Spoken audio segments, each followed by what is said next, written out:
Welcome back to Revelatorium, the podcast that comes around once a month, just about as often as I think about rewatching Normal People.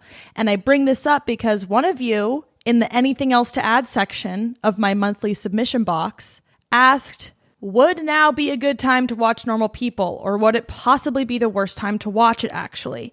And that's something I cannot answer without currently knowing the degree of mental illness you're experiencing. Because Normal People, I resist the urges. I resist the urges. That's your affirmation. I resist the urges.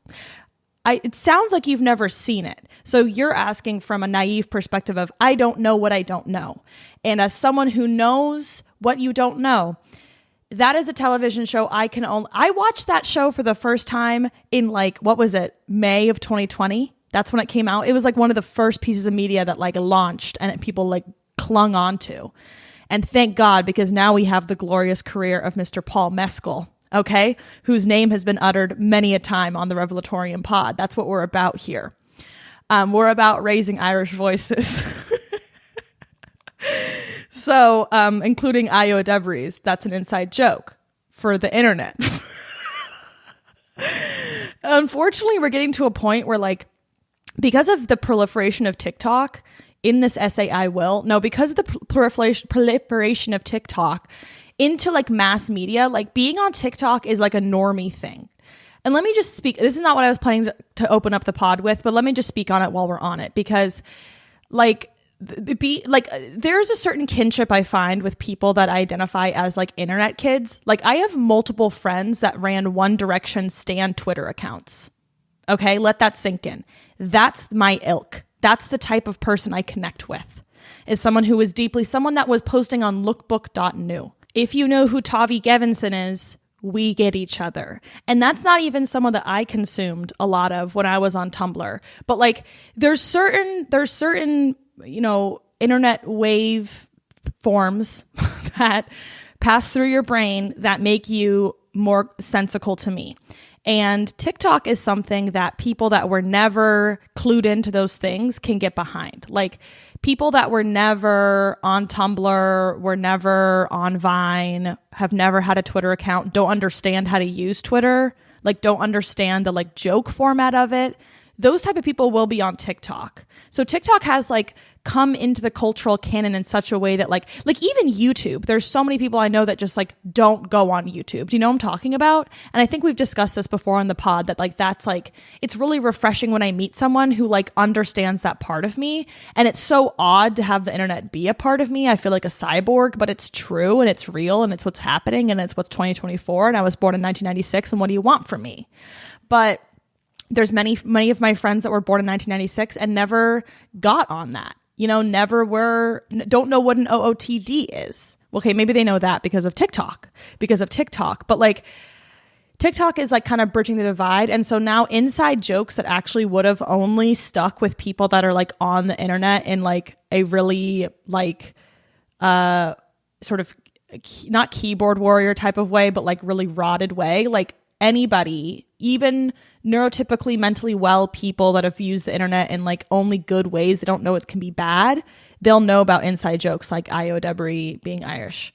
So that's how we're going to start off today's podcast. I'm actually sitting crisscross applesauced because I'm so fucking giddy. One of the questions I put out to you all in my form this month, I was nervous about. So nervous that I typed it, erased it. I was do I include this or do I not? And I decided to. And when I finally opened the responses, y'all left me paragraphs. So stay till the end. If you're in line to listen to this whole episode, stay in line because good things are coming. I am just foaming at the mouth to reveal all that I'm going to be able to reveal today. So that is that on that. Let's properly walk through the door of the Revelatorium, enter the room, and see what's been hung up on the walls this month. What did I nail into my plaster, the plaster walls of my apartment that I actually can't nail into? What has been command hooked onto my month? And that's kind of what revelations are like.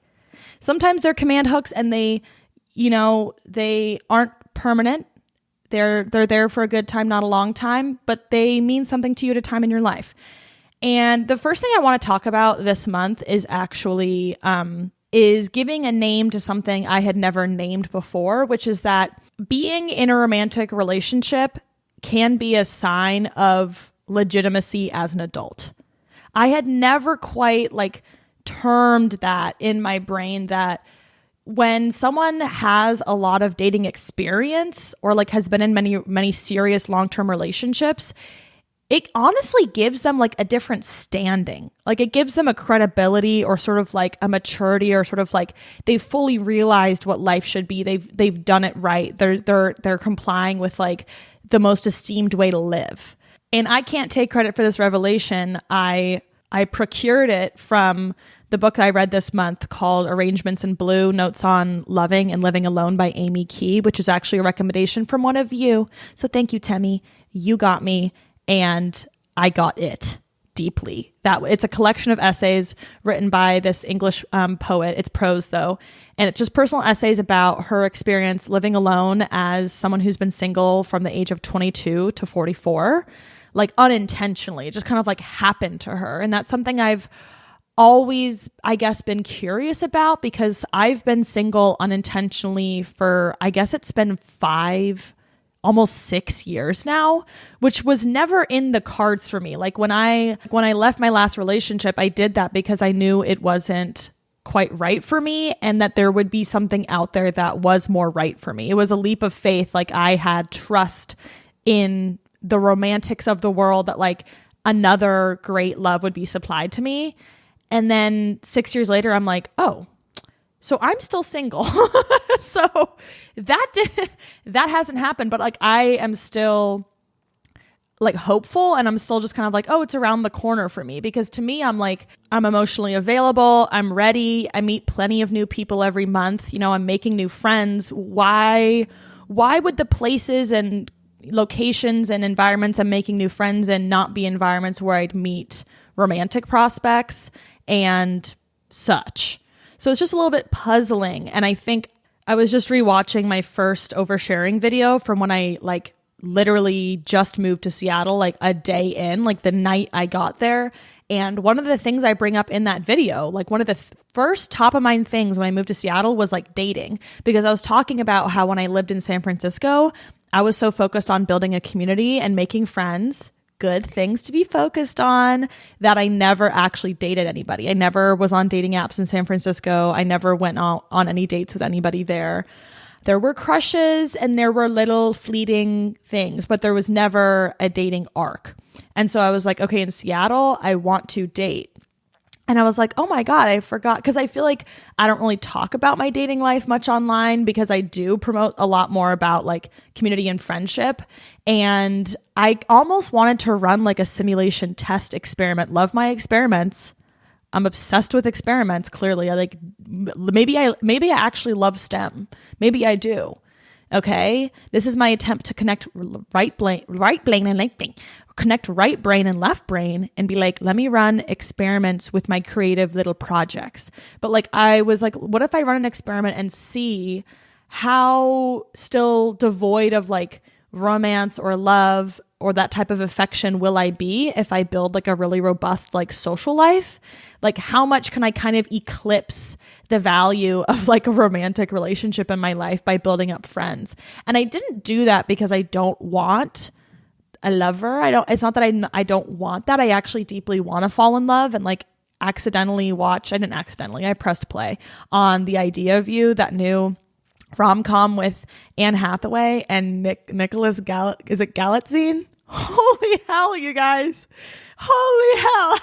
Where did they find that man? I did watch him in Bottoms. I don't think his beauty revealed itself to me until I saw him. I'm why did they only release The Idea of You on Prime Video? Because I want to see that man's face on big screen. And I did in Bottoms, but I'm telling you, they used a different camera lens or something in that movie, because I was how does he look like that? And obviously Anne Hathaway is very beautiful too. I've been watching her and loving her since, Ella Enchanted and The Princess Diaries and all of that. So I'm very familiar with her beauty. But this man, I was just like, wow. And so watching two beautiful people fall in love, and what was actually like to me, we don't need to talk about the dialogue or their plot, whatever, but the actual like scenes of them sort of like falling in love, and like it translated for me where I was like, yeah, that is kind of what it feels like. Like, that's kind of amazing. And like, I miss that. Like, I like that. And like, no amount of platonic friendships or like community in my life will ever replace that. I was never trying to like just usurp that and just like delete that from my life. I just wanted to see, like, I don't want to be in the position where I'm getting into a relationship because I'm so lonely, and that's my like, I'm like, oh, let me just get a boyfriend instead of building friends because like that'll just like solve it, or like it's easier or something like that. Because personally, I don't view being in a relationship with a man as like easier than being in friendship with, you know, a dozen people or whatever. I don't want to get into a relationship for that reason. I feel like that's not a very like secure way to enter a relationship. And I'm very mindful that I want to be in like a healthy, helpful, loving, happy relationship with a lot of sanctity and goodness. And I want us to both have security, and I want us to both be emotionally available. And I'm asking a lot, and I haven't found it. And there have been chance encounters and little flings, but I have not had someone I have titled like my boyfriend since, I don't know, 2018, 2019, something like that. And yeah, I'm almost like, it's almost odd talking about this, because I remember when I got out of my last relationship, I was like, oh, I'm never going to talk about or show my love life like on screen again. But the reason I felt that way was that I was like, I actually feel that way about almost like my social life too. Like, I don't really show either on screen because those people are so sacred to me. And when you've been on the internet for almost 15 years, there's an understanding of like the way that people can treat you, and there's a learning curve to like being online, and I don't want to put my friends in that position. So it's much easier for me to show my relationships with other people that are YouTubers, because I know that they've already consented to living their lives publicly. But like, I don't want to thrust anyone into being like a semi-public figure, you know? And even if they would like that or think they want that, I'm like, they could come back and say, actually, never mind, I don't want that. So that's the reason that I was like, oh, I'm not going to show my love life on screen. But this is different because it's like, I'm not talking about anyone. There's no one to talk about. There has not been anyone mentionable that has been in my life in a consistent, real, committed way. And it's actually just bizarre. And I feel like one thing that she talks about, the author in that book, she talks about is like her romantic experiences feel outdated. Like, as if, you know, when people are talking about their dating lives and like stories and encounters and stuff, she doesn't have anything meaningful to contribute to the conversation. And I feel very similarly. Like, there's usually like one or two people that I will like be attracted to a year. And a lot of my friends, you know, they're going on dates. They're really interested in that. They are on dating apps. And like, I have not been for a year because I just basically identified that like, and Maddie Drosbeck on her podcast, Emotionally Online, the episode that's called Bumble Count Your Days, phenomenal, insightful, profound reflection on like the current economic state of dating apps. And I guess they just on Bumble introduced an option called, for your relationship interest or whatever, or status or type, you can say you're interested in intimacy without commitment. And maybe I'm being reductive, but I'm like, an app that allows for that type of thing is not compatible with me. Like, that just doesn't, like, that's not mirroring the way that I enter my relationships. Like, reciprocity and commitment is important to me, even on a platonic level. Like, that's like an important, I've told that to people that I've been interested in. I've stated that, like, it's very like interpersonally known. Like, my friends know that that's important to me. Like, showing up for me is important to me. And that's not to say that intimacy without commitment can't be beautiful and amazing and sacred. And like, I talked last episode 17, about my trip to Cuba, and that was very much sleepaway camp because it was like 5 or 6 days, 60 people that I, for the most part, don't expect to ever see again. So that's an experience where I got to know some people very, very well and got to know some amazing things about them because there was so much proximity so intensely. And a few of those people I am going to try to keep in contact with, and I do want to keep those relationships up. But as many of you know that have been to sleepaway camp, it's difficult. It's difficult because none of those people live in the same place as me. So it's like, most people don't want to pick up long distance relationships, and they don't want to pick up long distance friendships either. I don't know about picking up a long distance relationship. At this point, I'd probably do it because honestly, it would be nice for my social life here to remain intact. And then I just, I have a part-time boyfriend. It's part-time significant other. Another thing she talks about is the concept of not a significant other, but a predominant other. Because I don't want a predominant other. Keep that away from me. I don't want someone that's ruling over the rest of my social life. Like, I don't want my love life to squash my social life.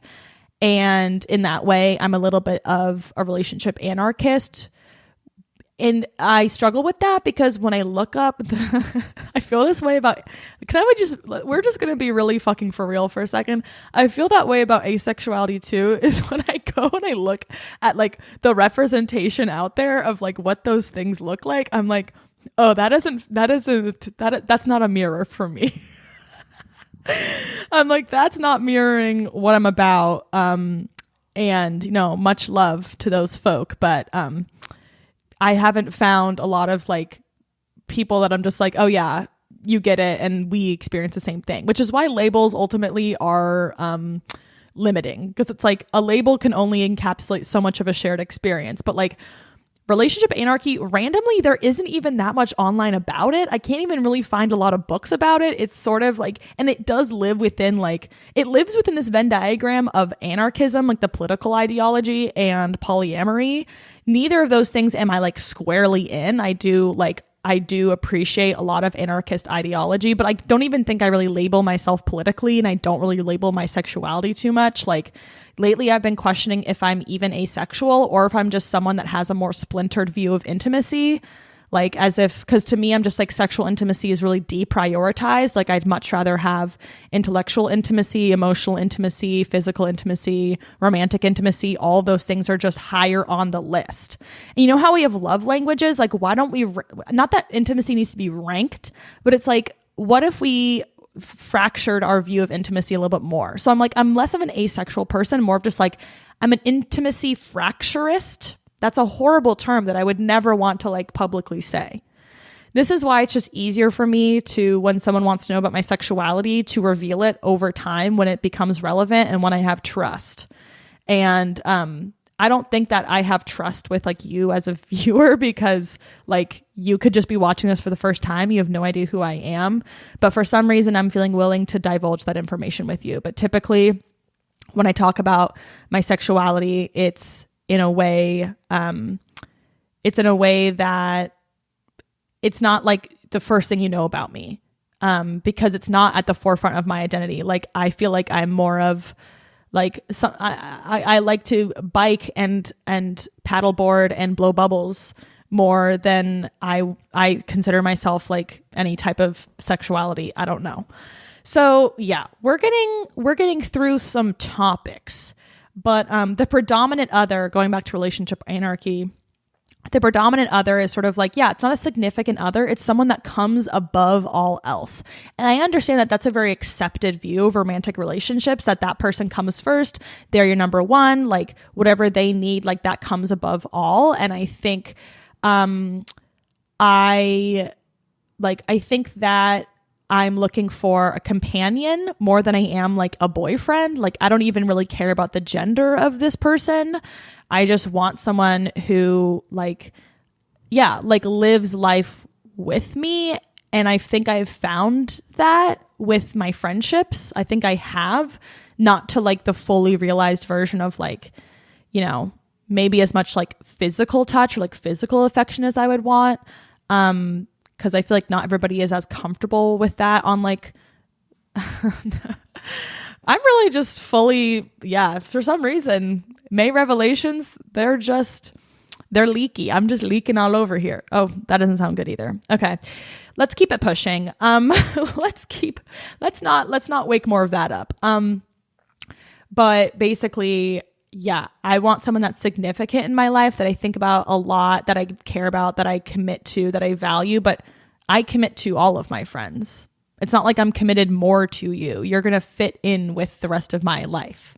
Like, you're a significant person and there are many significant people in my life, you know? So I just appreciated her analysis of like the way that different people approach romantic relationships, and the way that she's like been trying to accept her singlehood, because she's someone that like me, it wasn't like she was intentionally trying to be single for 22 years. There's many people, peace and love, that do want to be single, whether they're like aromantic or like that's just the version of their life that they want. That's beautiful. It's not that I'm single because I'm like, this is a better way to live. It's just that I haven't found someone that is going to fill that role, and it just hasn't happened for me. And then you could say, well, you could try harder, but it's like, I just don't want to do that. I don't want to be on a dating app that says intimacy without commitment is great. Because I'm like, that is not acceptable for me. And in a way, it feels like Bumble is trying to like play both ends of the spectrum. Is trying to play to like lovey-dovey lover girls, and then also play to like men that have to heal their relationship with intimacy and emotional availability, and give them a way, like get them off the hook. But it's like, we can't have both. We can't have both. So I'm just not really interested in the prospect of meeting people on there, and also just like the speed with which people pursue like physical intimacy off of dating apps like doesn't align with me. And it could be frustrating for someone to date me, honestly, if they're like I'm like, I need the friends to lovers. Sorry. Need the friends to lovers. Like, I might need to know you for a few months before I even want to kiss you. Sorry. It'll be worth it. That's one thing. Back to the idea of you. Can't believe that movie crept its way into my revelations, but like, it's just recency bias because I watched it like 3 days ago while I was supposed to be applying for jobs, but instead the movie was actually so entertaining that I just watched it without doing anything else. So credit where credit's due. It did something I didn't think it was going to do. Anyway, the kisses in that movie were actually good, because now I've realized that a lot of I'm like actually just fully spilling today. Maybe I will regret this, maybe I will not. But I realized that a lot of the confusion I had with my sexuality sort of began around the fact that I didn't enjoy kissing men. So I was like, maybe I am gay, because my gay friends are like, my lesbian friends, obviously. My gay guy friends love kissing men. They love kissing men way more than I do. So I'm like, am I attracted to men? Because when I compare my attraction to men to my gay guy friends' attraction to men, holy shit. I'm like, honestly, people should just be gay. Like, I am homonormative because I'm just like, men would be loved so much better, I feel, by other men. And as a woman, that's why I'm looking for a male lesbian, because I'm like, I want to be loved by a woman, but unfortunately, I have just not felt attraction towards a woman yet like I have towards a man. So I'm like, I need to find a man that loves like a woman. And that was what the whole written by a woman thing was. And that's why Normal People is so appealing to me. So it all connects. It's all interconnected. That's the theme of the Revelatorium. All the rooms in the house are connected. They're on the same floor plan. It's like one big Sims house. You can see it all at the same time. So I have not had any caffeine today. I just want to let you know that like, this is just my normal operating level. Like, this is me at my best. This is what happens when you sit crisscross applesauce, is that you are just pouring out the things. But anyway, when I was watching that movie, I was like, oh my God, he's not a bad kisser. Because what I realized is that I didn't like kissing men because they're bad kissers. I've only ever kissed one man that I thought was a good kisser, and that was because his sister's, wait for it, his sister's best friend in middle school taught him, let's go. Let's fucking go.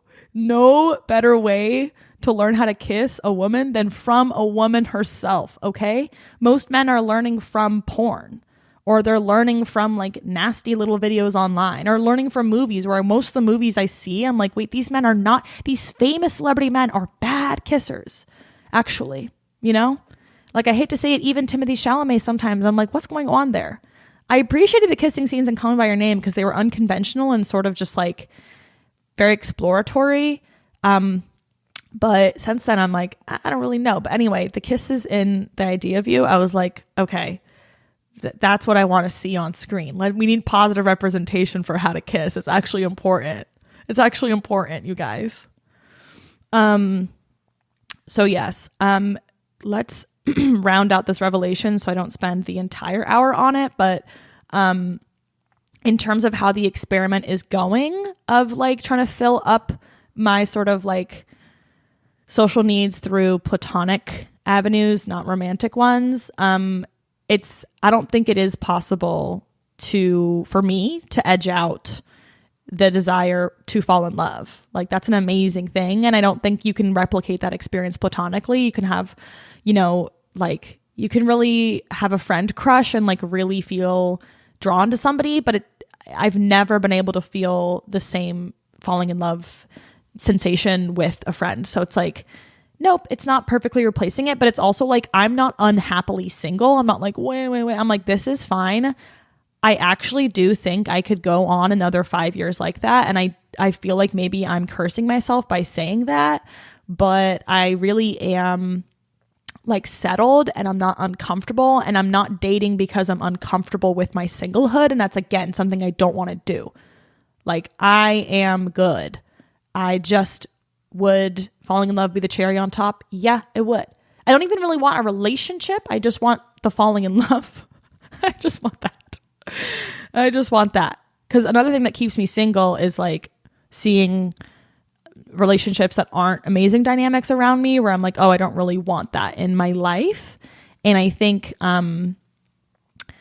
love does sort of like blind you in a way that being in a friendship that's not a good dynamic, it's a lot easier to leave in my experience than in a relationship, because there is sort of like this like, it's to me, it's harder to find romantic love than it is to find platonic love. Some people might feel differently. And I actually ran a Twitter poll. It wasn't quite this, but I'm like, would you rather live a loveless life or a friendless life? Because to me, I'm smashing the loveless button every time. I'm like, I would way rather be loveless than friendless. Like, I don't think I would be at all comfortable or happy if I had a relationship but no friends. Like, that's not tenable or viable. I've never lived like that. I can never live like that. Friendship has always been so sacred to me. No. So I ran a Twitter poll because, okay, here's the quote I want to talk about from an article off The Cut. This is all related. This is all trickle down from this revelation. But there was this article in The Cut about male, like intergender friendship between women and men. I'm assuming straight women and men. I don't appreciate when articles, like, not that I'm like, you have to label everything. I just talked about how labels are limiting, and then I'm like, you need to label everything. But it's like, it's the friendship dynamic between a heterosexual man and a heterosexual woman, much different than a gay guy and a lesbian, or a straight girl and a gay guy love to be a hag. Like, that's totally different. So I'm like, yeah, because if we're talking about my intergender, like, I've had so much success being friends with queer men, and that's not the problem. But this article was talking about being a straight woman, having straight guy friends, and then basically when those guys get into relationships or get married, those friendships die off. And the quote I wanted to read out, if I may, I don't often read quotes, so let's encourage this behavior. I would almost rather give up my sexual liberty than my friendship liberty, Julia told me. This is a friend of the author. She sees the social barriers that keep partnered men and women from becoming friends as akin to fear of sexual non-monogamy, in that they project a desperate need to uphold the nuclear family at all costs, an aspect of married life she feels she didn't sign up for. Once people have monogamously partnered up and had children, she believes many people become arch conservatives who are terrified about the sanctity of family life. Sexual monogamy is apparently not enough to protect couples. Social monogamy is also demanded. And that's what I'm talking about. I don't want social monogamy. I am a relationship anarchist. Like, I don't want that. I don't want that. Like, I'm not like, I am poly, but I'm also like, in the same way that I'm like, I'm not a capital A anarchist. Like, I can't call myself either of those things, but I'm like, I'm in the middle. I'm at the combination anarchism and polyamory. And I'm eating good there, is what I'll say. That works well for my life. But this question up top of your sexual liberty versus your friendship liberty, I was like, oh, I really identify with that. I can give up my sexual liberty any day of the week. I have no problem being celibate, but like being friendless and not being able to freely make friends would crush my spirit. So I put out a Twitter poll. Would you rather be celibate or friendless? Okay, celibate or friendless. And if you're not a follower on Twitter, let's consider what you think the ratio of responses there is. So 85% of people said they would rather be celibate. Boom, boom, boom, boom. Like, hell yeah. That's, in my worldview, the correct answer. In your worldview, you get to create their own correct answer for you. When you come to the Revelatorium room, you're stepping into my worldview, and I'm not projecting that on anyone. But to say that when you step into my room, when you step onto my social media, you're going to hear my point of view. And if you don't like that, you can step off. Step out of the room. Please leave the room. Please be mindful of why you were invited to the room. So, so 15% said friendless. And I do worry about those folk because having all the sex in the world could never heal me the way that friendship does. But I'm also like, maybe I just actually like have not unlocked the full span of like what amazing sex can do or something. I don't know. I'm like, maybe I'm actually missing out on whatever that is. But thinking about incels, they have both. They're sexless and friendless. That's scary. That's scary.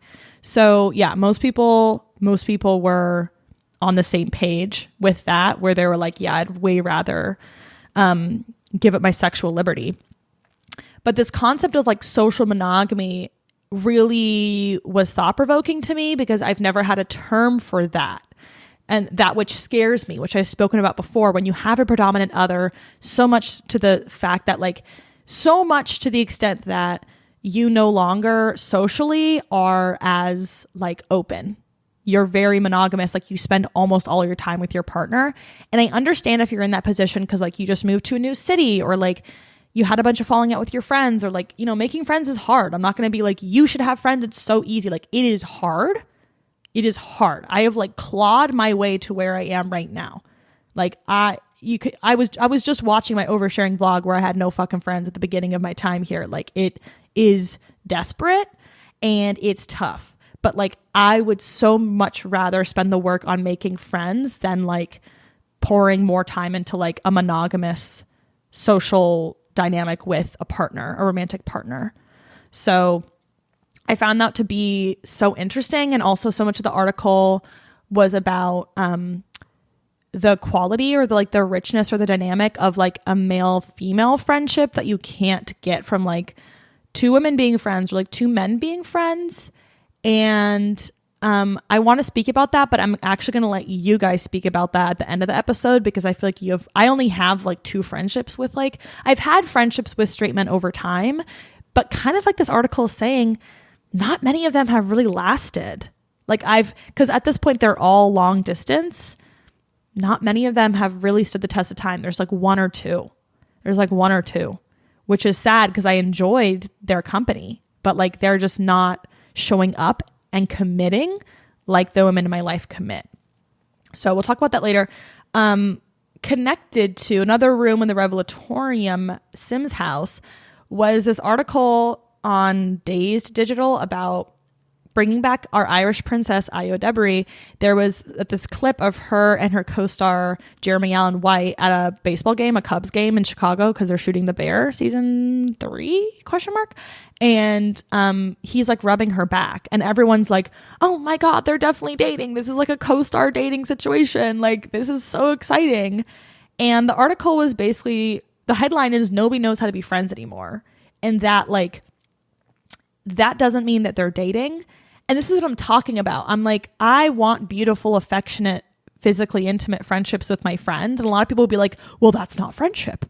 Once you're physically intimate, I'm not talking about sexually intimate. Okay. So many people don't even this is why I'm talking about, like, someone has to get to a level of trust with me where I can talk about my sexuality, because I'm like, if you don't understand how physical intimacy and sexual intimacy are different, like, I can't just give you a label that's going to make you understand me. Like, there's a lot, not to be like, I'm so complex and like hard to understand, but genuinely this article and the way that people reacted to this friendship made me question, like, oh, do most people not see these two things as different? Because I'm like, I love being affectionate with my friends. Like, there's so often that I'm just like, I'd love to give them a little kiss, but sometimes I don't, because I don't know if they're open to that type of intimacy, and consent is important. But the author is basically just saying, yeah, you can have relationships that are beautiful and sacred like that, and you're touchy-feely, and it's not like, and I want to date you. Maybe they are dating. Maybe they are.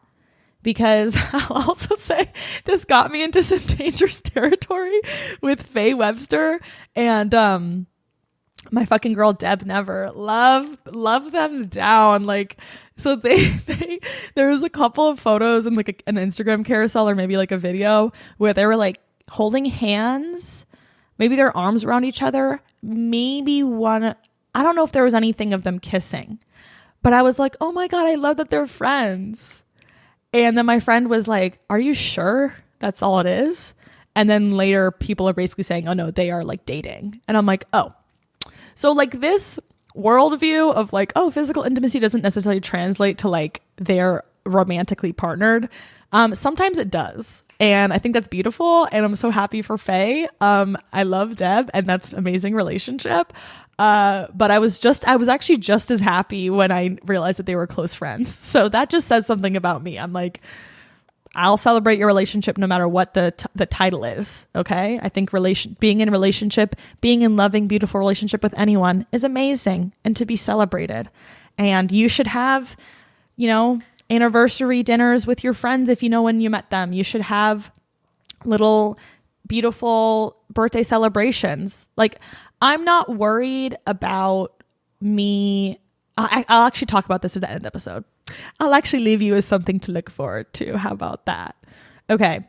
We're just like getting into friendship article territory here, because there were like 3 articles, boom, boom, boom, dominoed, tipped each other over this week, that I was like, oh, so like there's a wave of like friendship literature forming, and like I'm on the video wave of that. I'm going to be posting a lot more videos this summer, and I've been posting a lot on TikTok about friendship. Like, it's one of the things I love to think about and study and like experience, and maybe that's how you've come to find me on the internet. But there's another article about how people start losing friends at age 25. And it's this actual terrible HuffPo article. That's not even an article. It looks like someone just copy and pasted data they found from like a JSTOR like excerpt, like just what do you call that thing up top? This is where you can tell that I'm not actually a researcher.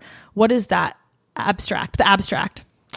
It just looked like they copied and pasted some data from an abstract and stuck it into an article. The article is like barely a paragraph long if you combine all the sentences, but it's basically saying that like you have, I don't know, you talk to your friends, or you connect with 10% fewer people after 25. And I was like, I don't know if that's true for my lived experience, but I feel like if you enter social monogamy, it would be true that you would lose friends, and you'll lose friends if you don't keep making them. Like, I am never gonna reach a point in my life where I'm like, I'm done making friends. I think it's so important, especially as a transplant in Seattle, when transplants move all the time, is like, oh no, I love to meet new people. I love to get to know people. it's not that I do it because I'm like, I have to fill a quota. It's like, I genuinely love to form intimate bonds and relationships with people and learn new things from them. So I'm not worried. I'm not into this fear mongering. I'm into encouragement to put yourself out there and like invest in your social life, but I'm not into it this way. I don't appreciate what that article was doing. It had no anecdotal evidence of anything, no qualitative things. It had no like recommendations. I'm like, you can't just scare people and then not have anything like actionable on the other end of it, which I've been accused of before. It's hard, but I put out a lot of actionable things. I just said, have anniversary dinners for your friends and, you know, write them beautiful holiday cards and whatnot. Okay. So that was all loosely connected to Revelation 1. My second revelation is actually about friendship literature, and that is that I think I'm at the nexus of my identity online, and I think that a lot of what I've been trying to do on YouTube is accidentally journalism. And I caught a clip of Elise Capel, beautiful mutual, amazing YouTuber, commentary journalist. Like, she's an academic. She's got plenty of, you know, studying beneath her. And she was giving an interview with somebody who was asking if she considers herself a journalist. And they just had this sort of thought-provoking conversation about what modern journalism is, the transformation of it over time. And I've never thought of myself as a journalist. I've never been concerned with journalism. Like, I've never wanted to study it. I've never even thought about that being my major. I was never jealous of journalism students because I considered it to be something different. But when we look at, not that I think a lot of the stuff that The Cut does is not journalism, it's personal essays. It's a little bit different when it's journalism, but one of my favorite journalists and authors and writers, Adrienne Mattei, emailed me last week because she wrote one of the articles that I cited in both my TikTok and YouTube video about my experiment of moving closer to my friends, which I will be giving a update on now that it's almost been a year. I have so much to say on it. It's been, well, I won't say whether it's been a success or a fail quite yet. She emailed me because she found my video and watched it and saw that I, cited her article, and she wants to interview me to potentially be cited in her book that she's going to be writing. And I'm like, what? I never thought that this could be an outcome. Like, it's very common if you're a YouTuber that's sort of like a cultural propagator. That's like, before I knew I was interested in journalism, in what Adrienne does, I considered myself like a cultural propagator. Sometimes I create culture on the internet. Like, I created culture when I made my crush alignment chart. Look that up on TikTok if you want to see it, or on Twitter. I created culture when I made pee-pee girls versus piss girls dichotomy. That was borrowed from my friend Sheridan. Like, I have had instances of like, I created my mole of friendship tunnel theory. Like, I produce my little theories and I put them out there and I produce culture, right? But more than that, I like to just prop up, like, for example, there's this one tweet about like, what vibe role you bring to a situation. So you could be like a vibe scapegoat. You could be a vibe curator. You could be a vibe terrorist. Like, what role do you fill at a hang? And I just basically made a TikTok like promoting that because I was like, oh, this is so good. I want to boost its reach for free. Okay. Not because I was paid to do it or anything. And as a piece of that, sometimes people will, want to talk to for their own like PhD theses or their own articles. I've been cited a few different times. I did a video with PBS, and then a video with Now This, I think, or a video with Stay Tuned, which is like an NBC sort of like media outlet. So I've had opportunities to like, don't worry guys, this is not my first time being recognized for my work. No. This is the most meaningful thing or one of the most meaningful pieces of recognition, because it feels, back to reciprocity, again, everything's interconnected. It feels like such a reciprocal moment of like someone put out a piece of personal writing and also journalism, like cited data and research about friendship and proximity and all of that. That's why it's journalism and not just a personal essay. It's like actually aggregating research and whatnot.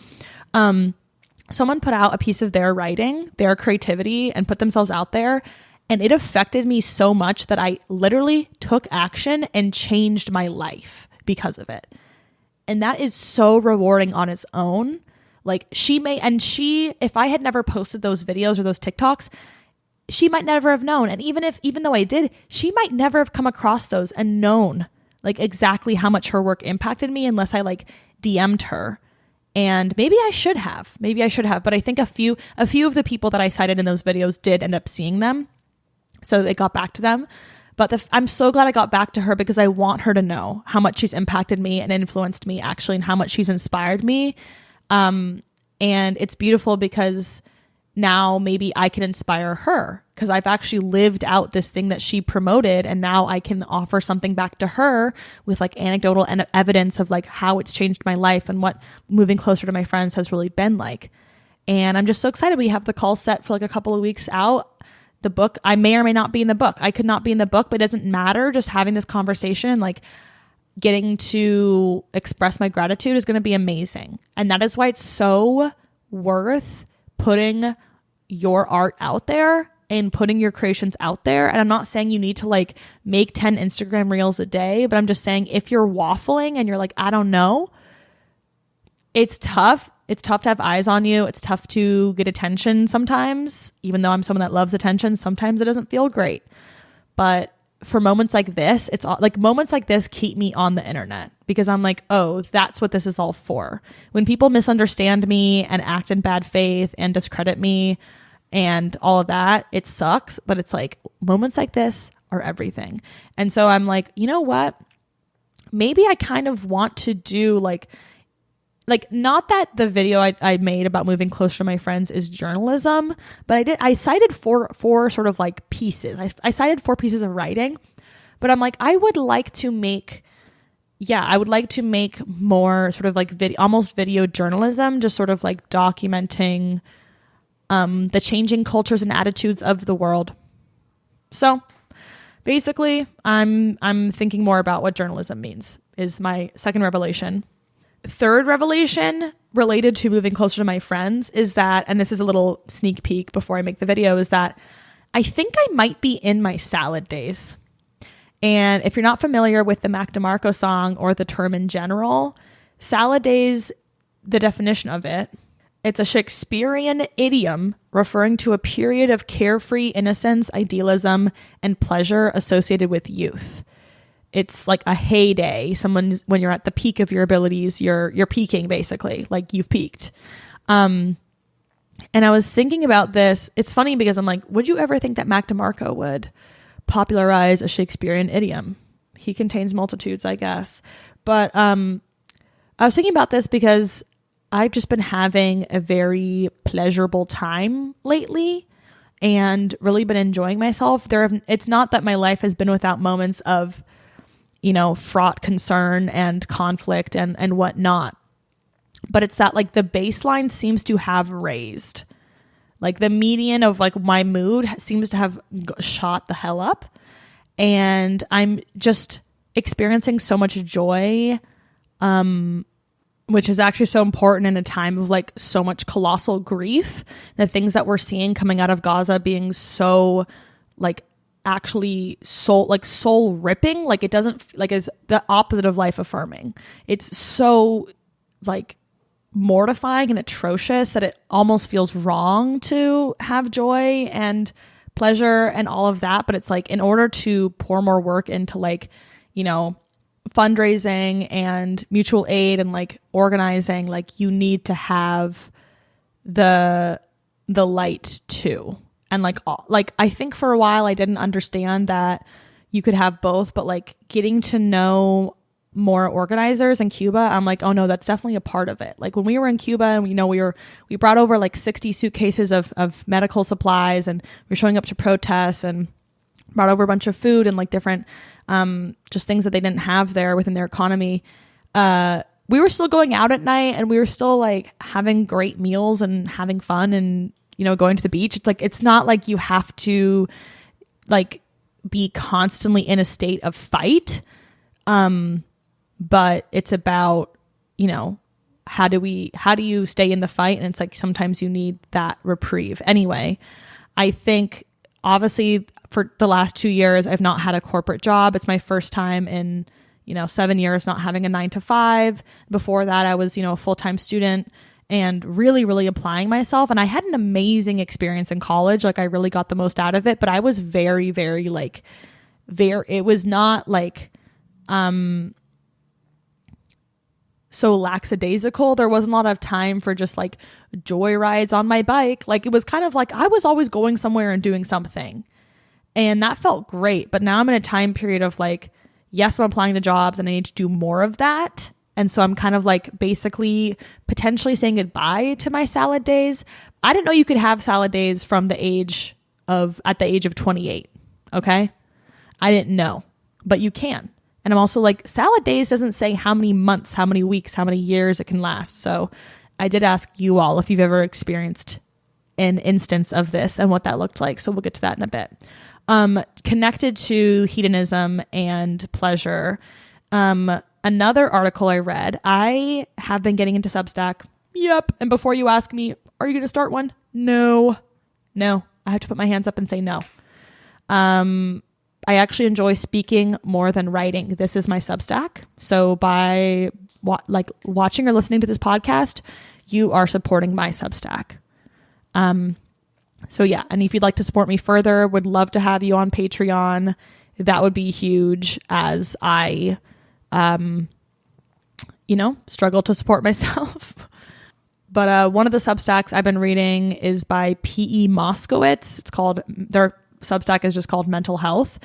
And they have some very edgy, insightful, like critical pieces that are worth a read. And it's somebody that I really like consuming media and art from people who I don't agree with 100%. Like they're not throwing softballs. Like they're speaking it loud, strong opinions, strongly held.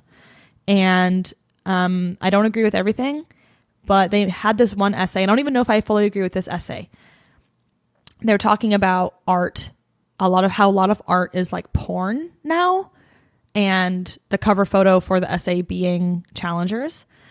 And how a lot of movies, and I felt this way when I was watching Saltburn, a lot of movies, the response they want to elicit from you is almost like an explosion of like dopamine and pleasure, similar to like what porn is trying to do. Like it's trying to actually like it's like trying to like bring something out of the electricity of your brain that's really sparky, versus something like Past Lives. It's a very soft, sentimental, moving film.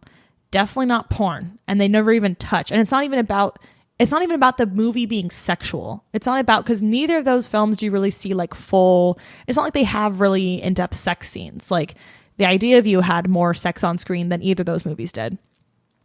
But it's just sort of about like, yeah, trying to elicit more pleasure than maybe being interested in like, I don't know. I don't actually want to I don't want to give away too much of the essay. So go read and subscribe and whatnot.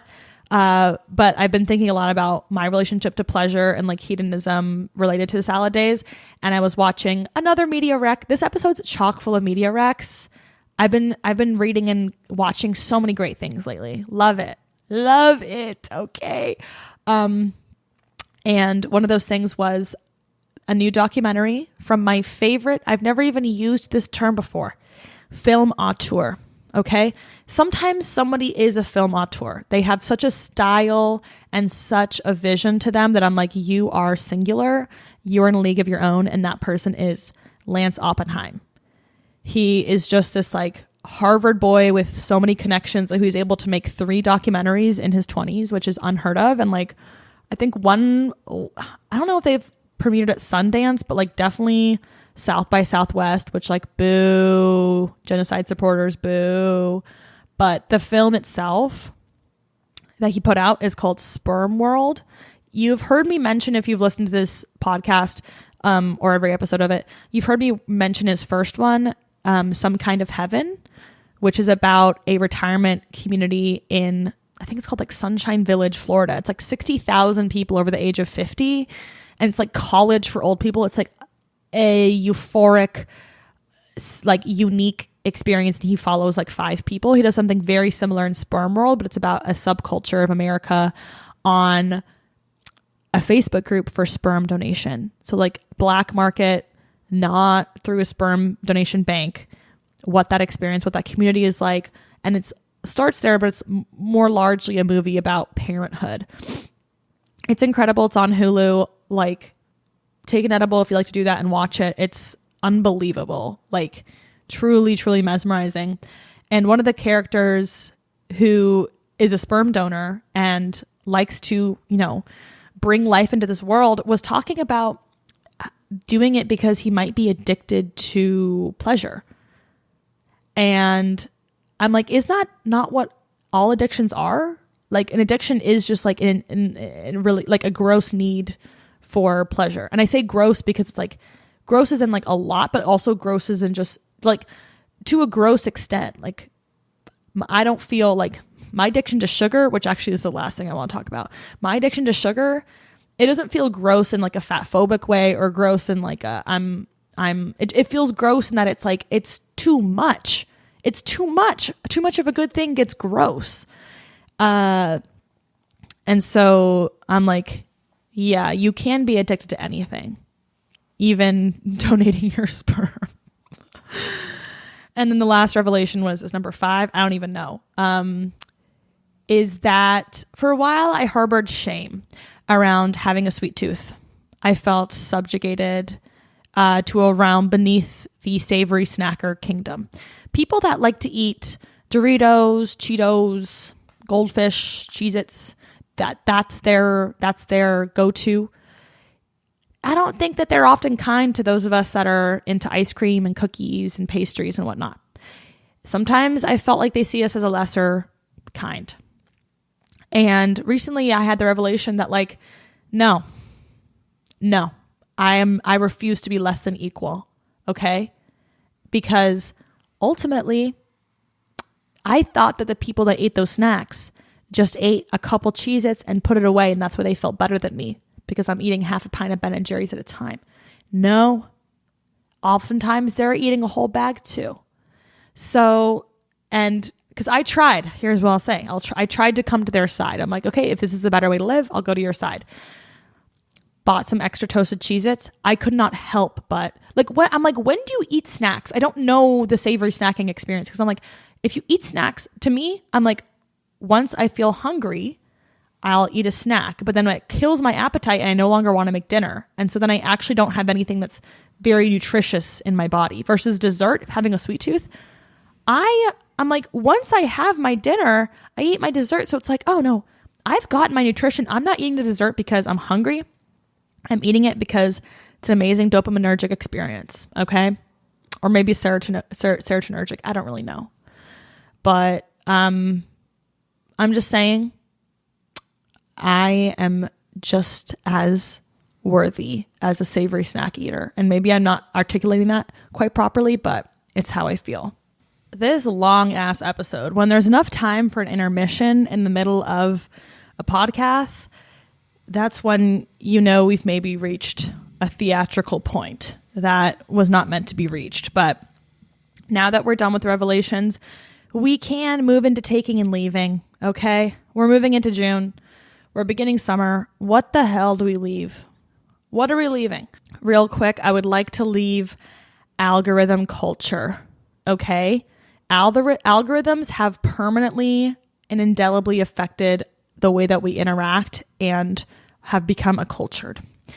And even if you're not a content creator, I know when you're posting on Instagram, you're still thinking about, well, what's going to get the most likes? Well, what is Instagram going to want to serve? And if you're not posting Reels, it doesn't want to serve you as much. And if you're not posting Face, it doesn't want to post it as much.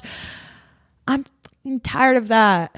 Like, I still feel like I have to post Face. If I post like a carousel without my face in it, people just aren't liking it as much. And that is somehow flattering, because it's like, oh, you like my appearance, but also like, well, what about the things that I care about? Can we care about those as much as my face on my own Instagram feed? I don't know, but I'm just tired of like, I just want to post. I made a little reel of me just like going on a bike ride one evening because I'm just like, that was a special evening for me. That was a part of my salad days, and I want to memorialize it. And that's what my social media is for, is just memorializing little things. I made my Instagram bio Amazing Life Gallery. I have no idea how people interpret that when they read it, but it's like, when I was at a museum here, the Burke Museum, amazing museum, they have an amazing cafe that makes Native American food. It's so good. It's so good. But they close at like 5. It's like, oh, have to get there early. Anyway, they had a map of the gallery or a map of the museum, and one of the things was called the Amazing Life Gallery. And I was like, that is literally what an Instagram feed is. Because everyone's posting their highlight reel. We all know that. I'm just going to be honest about it. It's my Amazing Life Gallery. I'm not going to post when I'm doom scrolling in bed, staying up way too late, and then feeling debilitated the next day. So yeah, that's a part of my amazing life, is my little bike ride. Okay, taking. On the top, I'm consuming a lot of media. I'm watching movies. I'm telling you guys about it. And I'm not describing movies. Oh, wait. We had the Seattle International Film Festival in May too. So I saw a couple things with that. I saw Stress Positions, new John Early movie. Love him. And then I saw the TV Glow. And if you're wondering whether I thought those movies were good or bad, I will not be telling you, because I am no longer describing movies as good or bad. I think sometimes movies just aren't for you, but I think in general, I'd rather describe things by like more creative adjectives. Like, did I think Challengers was good or bad? Well, I thought it was gratuitous, electric, sensational, all those things. You know, maybe I did say that Spermworld was really good. Did I say that? I don't know. But anyway, that's like a very psychedelic, surreal, mesmerizing film. And so it's like, if those are words that connect to you, that you like, maybe you'd like the movie. For me, like, some of the best words I can use are surreal and psychedelic and mesmerizing. Like, that's my favorite type of media. I loved watching High Maintenance on HBO. Great show to watch when you're high or not. It still kind of gets you there. Lance Oppenheim's movies always get me that way. Like John Wilson, I feel like is very similar. Things in that realm. I also, even though people haven't responded that positively to it, I want to start using the phrase, and I have been using the phrase, I'm taking it. That's what taking is about. Things you're already doing that you're going to just continue. Okay. So I have been saying in times where it's kind of like, we don't really know what's happening, is I just go, somebody do something, like almost to that volume. like you'd hear in a movie. To me, it's like a movie tagline, and I just think it's so funny. So I don't even care if people, no one has like laughed when I've done that. To me, it's funny. I think it's supposed to elicit a laugh, but I don't really care. I just think it's good. I think it's a good bit. I'm just going to keep it. I'm also taking bubblecraft as a social exercise. So you heard me describe the pleasure that blowing bubbles can give me. Well, I recently last summer invested in a bubble kit, not just like a little tiny wand, but a big one that makes like the size of your face. At first, I was doing my own bubble solution out of like, corn syrup and soap and stuff, and I could never get the ratio right. So I finally just ordered like a bubble solution. That works amazingly. But then I went to a farm on Whidbey Island here, Green Bank, highly recommend. They have a bubble station out there in the summer. And when I saw that, I yelped, because I've always wanted to try those bubble setups, those bubble rigs where it's like strings between two sticks, like two wands. And then like it's usually old men in like public plazas will like make these massive bubbles, and those always bring so much delight. And so I got to experiment with those, and I got my technique down, and I'm like, ooh, I might have to get one of those. But something I've learned since I've started being a bubble blower is that it's a very like generous thing. When I've done it in the park, at the beach, like it like kids love it, adults love it. It just like brings general merriment to the area. And it's something that's so superfluous. It's like, you don't need to do that at the park. You could sit and have a good time without it. But it just gives you a little something to do. It's not too distracting where you can't still have a conversation. But it's like, it gives you something to look forward to. When you blow a nice bubble, everyone gets a little excited and see how far it'll fly. And it's also kind of social. Like every single time I've done it, it's like sparked a conversation. Like either a kid and their parent have come up and wanted to like play, or like a group of people, you know, in their 20s or 30s, like we kind of like have a little rapport going. At one point, a woman on the beach was a sourpuss because my bubble managed to fly all the way over to her and then it popped over her head. But I'm like, if you get mad at a bubble, your spirit is decayed. Okay? I'm so sorry. Like, that's unacceptable to me that you would find that abhorrent. It's soap. It's literally the most hygienic thing ever. So, yeah, that pissed me off. But I've learned a lot from making bubbles. And it's one of those things that's just kind of like, I've always wondered how those old men in the plazas came to be, and I think I might become one of them very shortly, okay?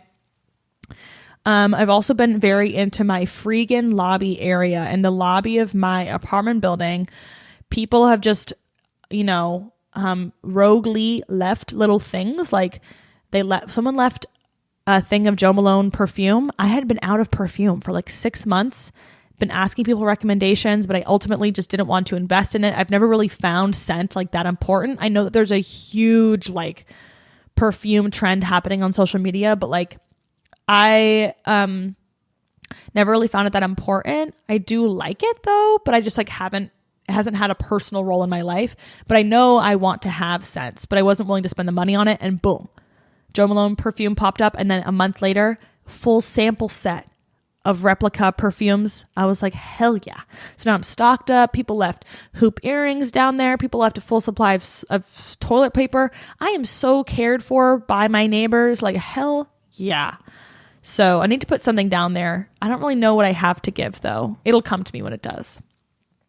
Okay, finally, I was thinking about how I show up for my friends and how I keep them top of mind. And I think last month I talked about birthday cards and putting people's birthdays in my calendar.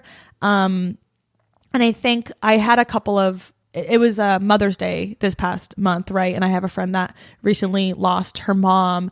And so I made sure to reach out and just ask if she had any favorite memories that were coming up for her that day, just as a starting point to like open up that conversation, because that's one of my favorite questions that I've ever been asked about like my own grief of the people I've lost, is like, what memories are coming up? Because I love an opportunity to talk about the connection that we shared and like, you know, reignite that, versus just being like, thinking of you kind of shuts the conversation down. You know, like you can't really say much if someone just texts you thinking of you today.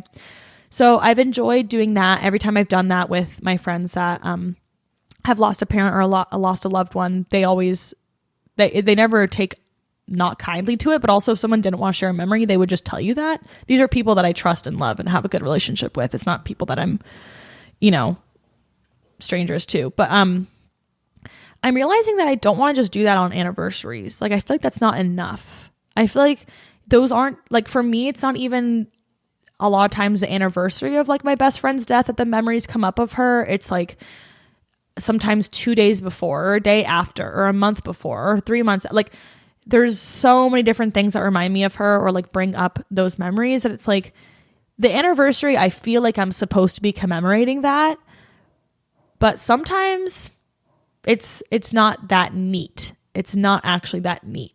And so first of all, at bare minimum, I want to start putting in,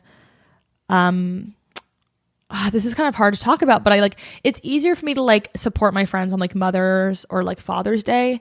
It's harder to know the actual anniversary of that person's death.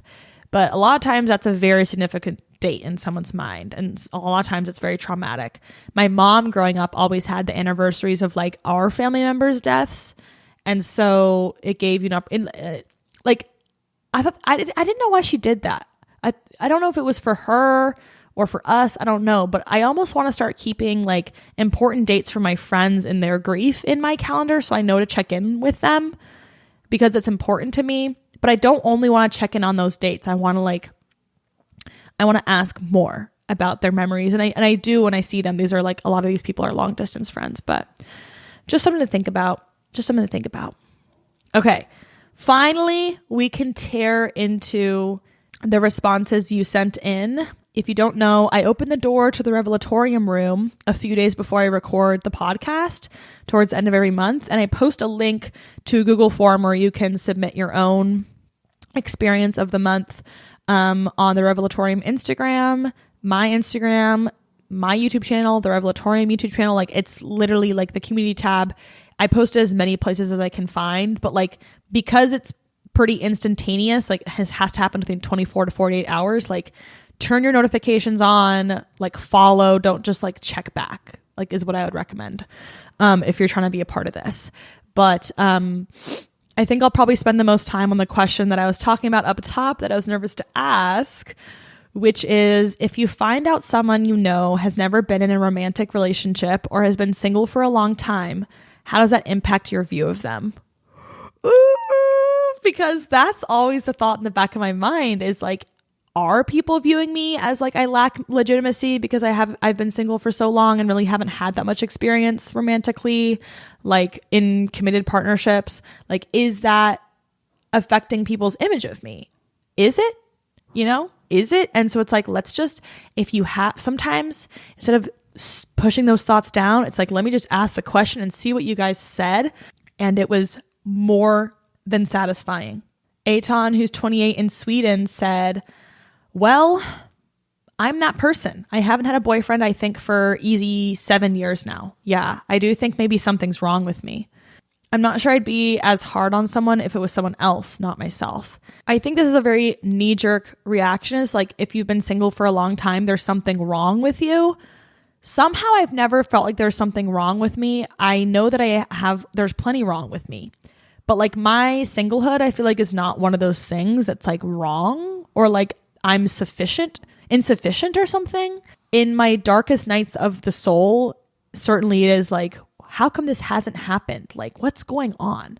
Where is the serendipity of my life leading? Like, why isn't there somebody that has entered my life in 5 years? But I also just like trust the timing of my own life. And I'm like, I remember when I got into my college relationship, I remember feeling like every mistake and like romantic encounter that like failed before this, I wish I'd never even had, because like this is on a different level and it's so much better than like any of that if I had just had no romantic encounters up to that point, I would not have felt like I missed out. And even though like looking back on that relationship towards the end, I wasn't like, oh my God, this is the best thing ever, otherwise I wouldn't have ended it. I still hold that wisdom that like I had at that age, and that kind of affirmation of just like, oh, like I'll hold out. I'm not going to settle. Like, I'm going to hold out for something really good. And if nothing's really happening, I'd rather nothing happen than something really, really like tumultuous that I get myself into because I'm just like bored or feeling like there's something wrong with me. And if I get into a relationship, it'll right me. So I appreciate you just like voicing that, because I feel like that's very, very common. Sarah, who's 25 in Alberta, Canada, said, it makes me feel a kinship with them if they're single, because we have that in common. As someone who's never been in a relationship, it drives me mad when people infantilize me because of my lack of dating experience. So it will literally never change my view of another person who has a similar experience. Yes, this is what I'm talking about. People infantilize you. People view you as if you're not a fully realized adult if you haven't been in a romantic relationship, as if you haven't experienced like the full range of what life has to offer, as if you can't be mature and live a well-adjusted life without that. And it's like, what a condescending way to treat someone. Truly, I feel pity for them if they operate that way. Nick, who's 23 in London, said, I'm intrigued by them more so than I would be otherwise. I can't help but wonder how they've managed to avoid the conditioning that a romantic relationship is something we need. If it's their choice to be single and they're content, I think I envy them a bit. Yeah. It's pretty amazing when someone is like secure in their status as like single and like have accepted it, maybe not have turned themselves off to the opportunity for romantic love, but like have accepted it. I don't really know what I'm trying to say here, but like, I don't really feel like it's my choice that I'm single. Like, if I could choose to be in a loving relationship right now, I would choose it, but it's not, I haven't chosen it because the opportunity has not been there. Like, I have not had an opportunity for a committed romantic relationship that I've been interested in that I've turned down. I'm not in that situation. If someone has done that, that's powerful. Then they really are they have the conviction that they want to be single. Sasha B, who's 28, in her childhood home someplace in the world, said, doesn't really impact my view of them unless they only talk about dating nonstop or are critical of hanging out with my partner. Then yes, I'm absolutely judging, but otherwise I don't care. Yes. When there's sort of a frenzy, I understand this. I think as someone who is more sort of settled into my singlehood, and I've never felt like I felt desperation to make friends, but I've never really felt desperation to like get a boyfriend because I've had one. So I'm like, I know what that feels like and it's great, but I'm like, I can do without it. I've been without it for a lot of my life and I can do without it again.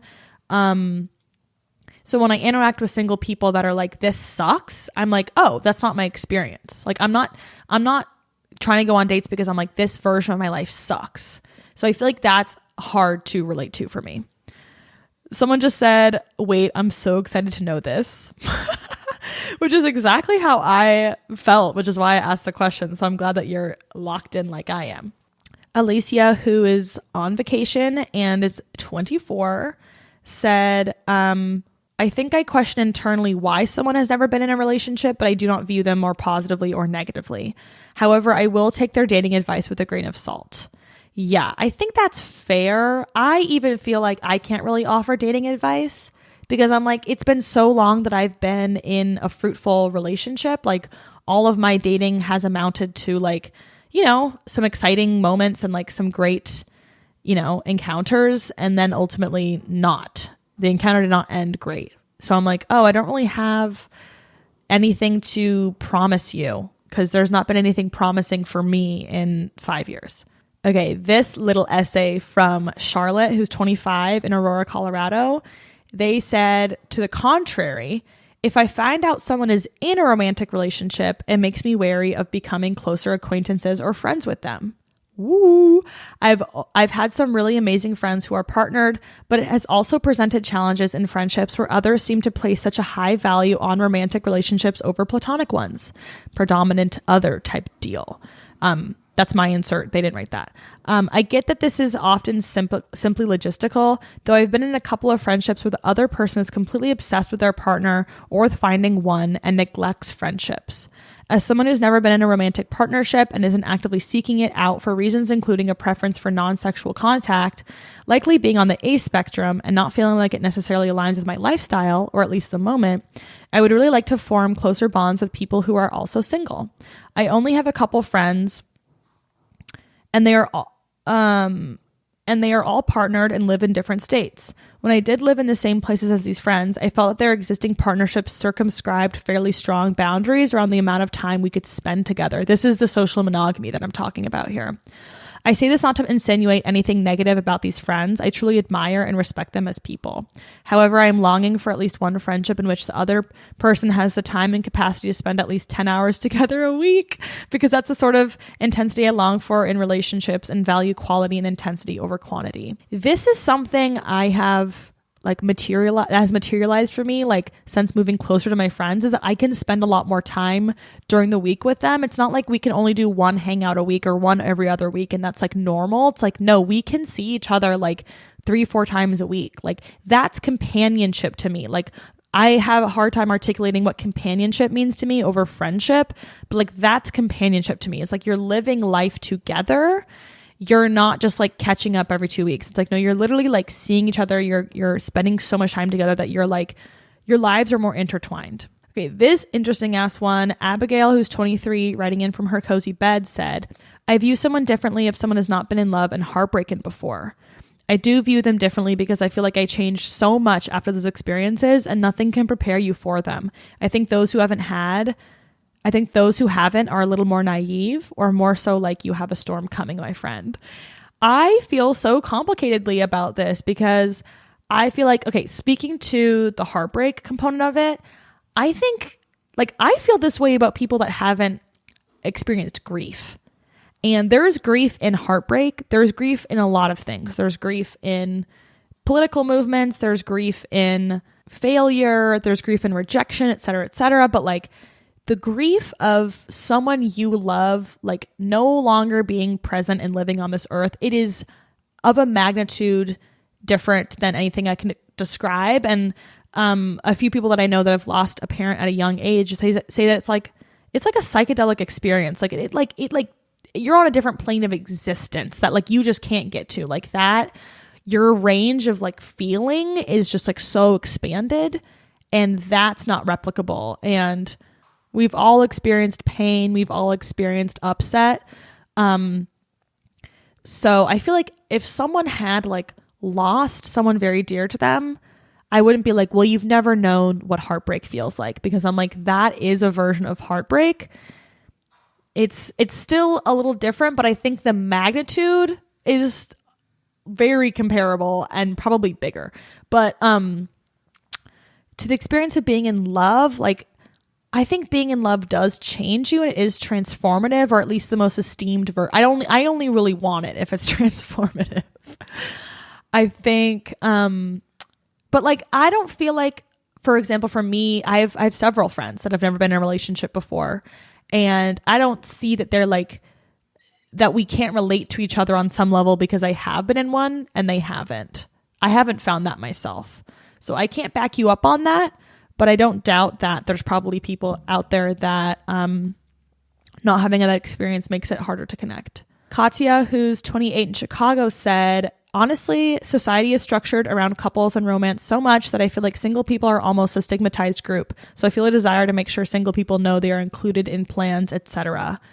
That is very valuable and wonderful. And I think one thing, speaking on behalf of single people everywhere, I think one thing that couples could do is like, instead of having someone third wheel you, unless it's like very established that like you like that dynamic and it's good for the three of you, like have them bring a plus one that's like a friend. Like when I think about like wedding invites and the fact that you don't get a plus one a lot of times unless you're in a committed relationship, it's like, so this married couple's not into relationship anarchy. They're not into that. Because I'm like, I might have, one of my friendships might be more intimate than somebody's relationship with their significant other. I don't know.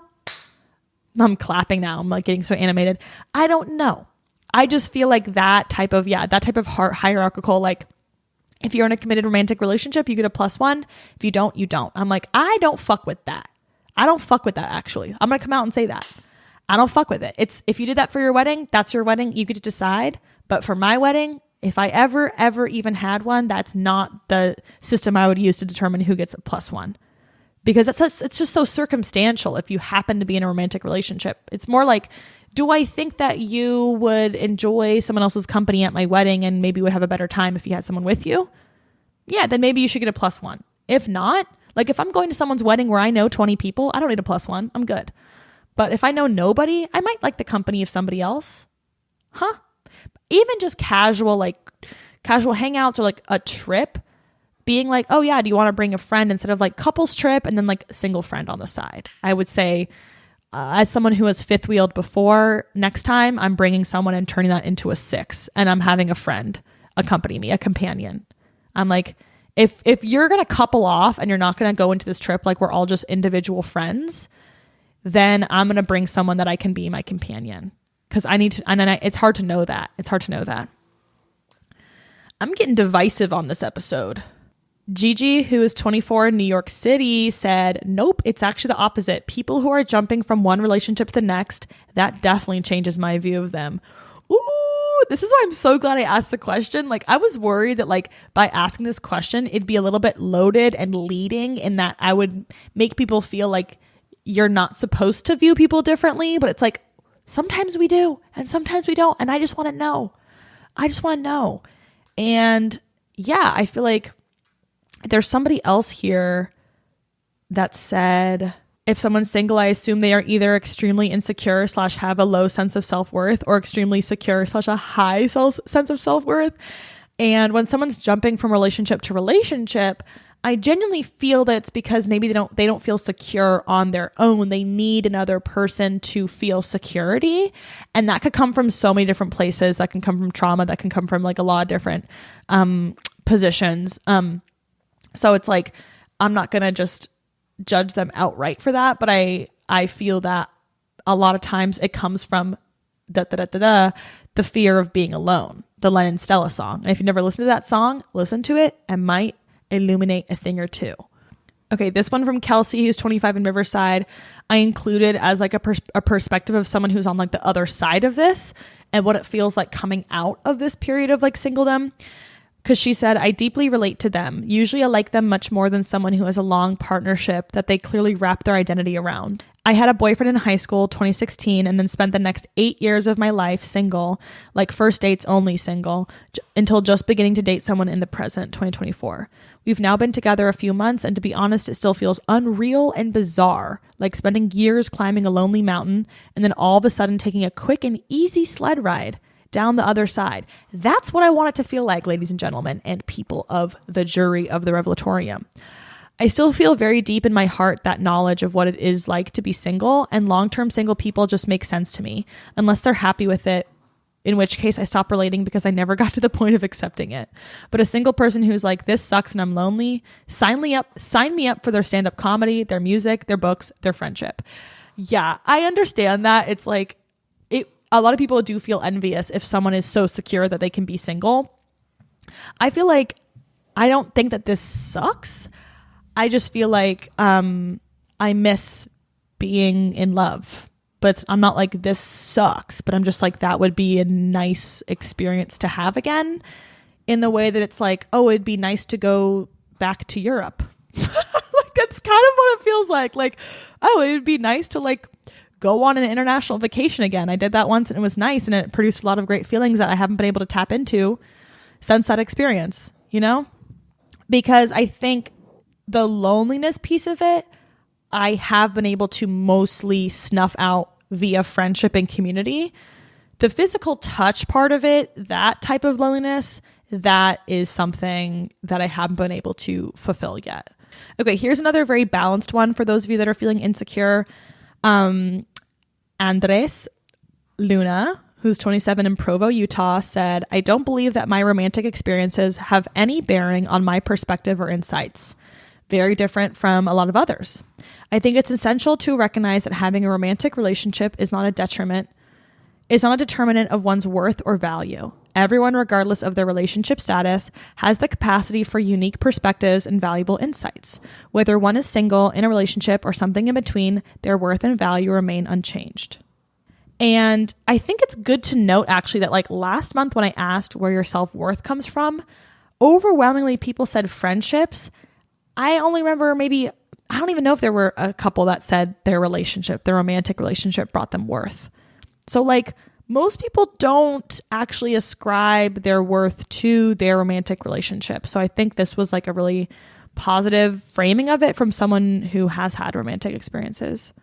Sophia, who's 26 in Mexico City, said, I usually do not care for this, and in theory wouldn't judge them based on this. Some of my very best friends, incredible, loving, wonderful people, have never been in a relationship, and that's never really affected my perception of them and would consider them totally fit for a good, strong relationship. However, I know that if I were to date someone who's never been in a relationship, I probably would have a lot of reservations. It sucks and probably a big double standard, but I definitely appreciate it when romantic interests of mine have had previous experiences in a partnership that would have helped them grow and mature so as to build something new and maybe better. I would say we don't know how to do relationships right off the bat, but I also do know every partnership is bound to be different, and sometimes no amount of experience will make you know how to be in a new relationship. Tough cue, Catherine. There's a lot I want to touch on in this. First of all, the first part, like, that's how I feel about, I think most of my friends in Seattle are single. So if you want to, like, I know that for a lot of people, if you live in like the South or like a small town, a lot of times people get married early, but here I'm like, first of all, I only have 2 married friends in the world, period. And then second, most of my friends here are single. Some of them more settled in it, some of them less so settled in it. But none of my single friends do I see as like unfit. I'm always perplexed because I'm like, you should be snatched up because you're an amazing friend. And being an amazing friend is like one of the best things you can have on your resume to apply to be in a romantic relationship. Like if you can show up for a friend who's not giving you sexual pleasure, who's not giving you all of that dopamine, then I think you are going to be able to do something huge in a relationship. And I never, for my friends that have never been in a relationship, view it as an indictment of their character or their attractiveness, their appeal, their worth. I'm just as dumbfounded as they are as to why they're not in a relationship. And so if I were to apply a healthy framing to myself, that's how I would hope that people would see me. Second of all, the double standard piece is I think this was the only person that brought up this sort of the way you would view someone who's never been in a relationship if you're looking to have a relationship with them. Because I do think, I don't know how I feel, but I used to 100% identify with this and feel like I don't want to date someone who's never been in a relationship because they're going to lack sort of a skill set. I'm going to have to like we're going to have to work on that learning curve together. But now at 28, I think depending on how you show up in your relationships, it might be okay. Like I genuinely feel like I am a girlfriend to a lot of my friends. Like I am showing up, I am basically distributing my girlfriendness from one person to like a little bit of it to everyone. Like that's kind of how like I'm still like exercising that affection and thoughtfulness and like care just across a wider net. So I feel like I feel like I haven't lost sort of like that capability or anything. And I do think that every relationship is different. And sometimes having more relationship experience might hurt you if it causes you to be more rigid in how you approach a relationship. Because, for example, like I had a friend whose friend was complaining that like he wants to have a boyfriend, but he doesn't want to see somebody like 5 times a week. And my friend was like, then don't. Like you are able, especially in a queer relationship, like you're able to dictate what you want that to look like with your partner. You don't have to just like pick up what media is saying that is like the most popular version of relationships. You know, like you are able to articulate and voice like what's meaningful to you and set your relationship up however you want. Not even in like a fully polyamorous way, just in any type of way you can set it up. So that's what I want for my next relationship. I don't want someone who's like, well, I've had 5 girlfriends and they've all been like this, so you're number 6. I do not want that. So if it actually makes the person more open-minded, the fact that they've never been in a relationship and more willing to like try different things out, that could be great. But if they've inherited this like cookie cutter version of a relationship, I probably wouldn't be able to go for it. Oh, this one, Beth, who's 24 in Cleveland, said, If they've never been in a romantic relationship, I automatically project onto them how I felt when I had never been in a romantic relationship. I fear that they'll get into their first relationship and view them with rose-colored glasses for way too long and then start thinking all sunk cost like I did. I view people who have been single for a long time as super in touch with their boundaries.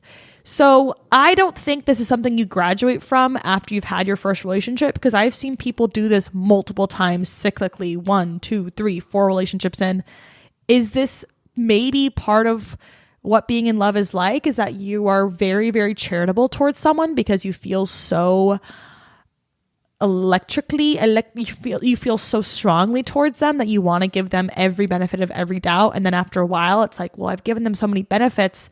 Can I just pull out now? And it's like, you can, but it's going to be difficult. And depending on how much you've architected your life around this relationship, it might be a lot to sort of reorganize things.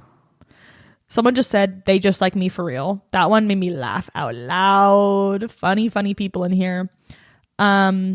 Preston, who's 25, who's writing in from the Burlington, Vermont airport, a place I would like to be someday. He said, this is me, so I don't think about them any differently. If anything, a sense of solidarity. I know there's so much I don't know. That's what it does. I feel like that's how I felt when I was in my relationship. There was so much I didn't know. I was like, I don't know what any other connections look like but this one. Like, I don't know what romantic love could look like with different people. So I don't think it's like once you're in a romantic relationship, you just know that one relationship. Sydney, who's 25 in Virginia, said, this will be my last one from the category, by the way, guys. We've had fun with it, but like, don't worry, I will move on. She said, it depends. I think some people use that time to develop a strong sense of self and that shows and is positive. But some people go into those extended periods of singleness out of avoidance / lack of ability or willingness to get close to people, and that is much harder to deal with. In general, I think at my age, I do feel a little odd dating someone that hasn't had some sort of significant romantic relationship, but not a deal breaker necessarily. I actually feel like 25, a lot of people haven't been in a relationship by then, so there's probably a good amount of people you could encounter. But I think though, like, if someone's sort of avoidant or closed off emotionally, does that echo into their friendships? Because I feel like I agree that this attitude towards the world isn't very helpful, and it's not great to be in relationships with people that are, avoidant and don't want to experience emotional intimacy. But I'm like, I feel like this is pretty easy to tell, because if they're showing up very caringly and compassionately in their friendships, then I'm like, oh, they're open. They're an open person. I feel like it'd be, I don't know, maybe I would think, I would conjecture that it'd be hard to be open and emotionally available to your friends and then like so closed off romantically. But there are so many movies about that dynamic. So maybe I'm wrong. And that is some people's lived experience. Because I feel like I'm very open all across the board. Like I'm not single because I'm avoidant. It's not that. I don't know what it is, but it's not that. Okay. Do we dare talk about intergender friendships? Because I asked you all after reading that article about male-female friendships, do you find there's a quality of friendship you get with intergender friendships that you don't with same gender friendship, or if you're genderqueer with other genderqueer friends? Because part of that article was saying that like there is maybe like a lightheartedness to like her friendships with men, that like she feels with women there's more of like like there's more, it's more tense, or like there may be more judgmental or something. And I was like, oh, I don't identify with that, but I'm curious if other people do. That's why I asked this. And Anna, who's 26 in Seattle, said, in friendships with men, I get a silly sense of humor that I don't often get with women, which can be fun. I don't often, aka never, have deep emotional relationships with men, but I find I scratch a certain itch in my humor when I'm with some male friends. I don't know where this comes from though, like if it's a need for male validation, etc., or if it fits a certain personality type / sensibility that is more common in men than women. I don't know either. It's so hard to know, like what about us comes from our gender versus what about us just comes from like our upbringing or who we were socialized with. I don't know, but I understand what you're saying here. Like I always I grew up, I spent a lot of time with boys growing up, because in my jazz band, there was only like 3 girls. Like in my symphony orchestra, I was the only like girl trumpet for a while. Like I'm used to just being around a bunch of men in like the brass section in any type of like musical environment. So I'm like used to like yucking it up with them, and like their sense of humor at times was like so trash actually, and like so just like I can't even repeat some of the things they would say. It was just like sexual humor that was like, you don't even know what you're talking about. But at times we were able to get to amazing riffing little escapades. So I can see what this is getting at. Like I enjoy, but I feel like I get this with queer men. So I'm not like, oh, I need straight men around to get that. And also me and like funny women that I'm friends with, we're riffing all the time too. So it's not exclusive for me. Okay, quirked up Shoddy, who's in her late 20s, who's writing in during golden hour on my friend's grandmother's sofa. Beautiful. She said, I think somewhat frequently about how my first friends post-college / into adult life are queer people of color. While I myself am not of color, I do identify as pansexual and demi-romantic. It's incredibly difficult to speak the vernacular and colloquialisms used in these smaller communities with people outside of said communities, i.e. my best friend is straight, and I once said that I was gagged by something and she gave me a look, but soon thereafter adopted it as a phrase herself. Slay. So this is something I've realized too, is that I didn't realize, because I'm like a straight person that like mostly hangs around queer people. I didn't realize that like other straight people like didn't also do that. Like, I didn't realize that there was like straight people who are like just friends with straight people and they don't understand like a lot of queer like colloquialisms and stuff, because those are like what? How do you like, even sometimes like there's this bi guy I know that didn't know what the term didn't know what a hag was, and I was like, what? You don't know what a hag is? That's like very foundational, I feel. An F slur hag. Like, he used the F slur, but he didn't know what the word hag was. I was like, how is that possible? How's that possible? But yeah, it is somewhat limiting when I'm with people that don't know that terminology or like don't consume queer media, because I'm like, that's what I consume. So we're gonna be missing out on some things. So I know what you're saying. Like, it's helpful even beyond gender, just to like have people that are familiar with the same subcultures. We have some people like Elias, who's 29 in DC, that says, no, I have several friends across genders and have found that while the quality varies across individual friendships, that quality doesn't seem to me to be correlated with gender. So yeah, sometimes gender is not a factor. It's something else.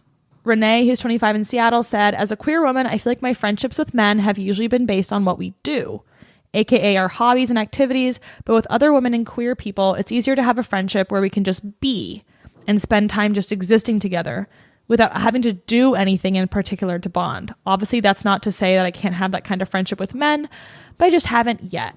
I think that's very reflected in most common reflection. I think that's very reflected in reflections, actually.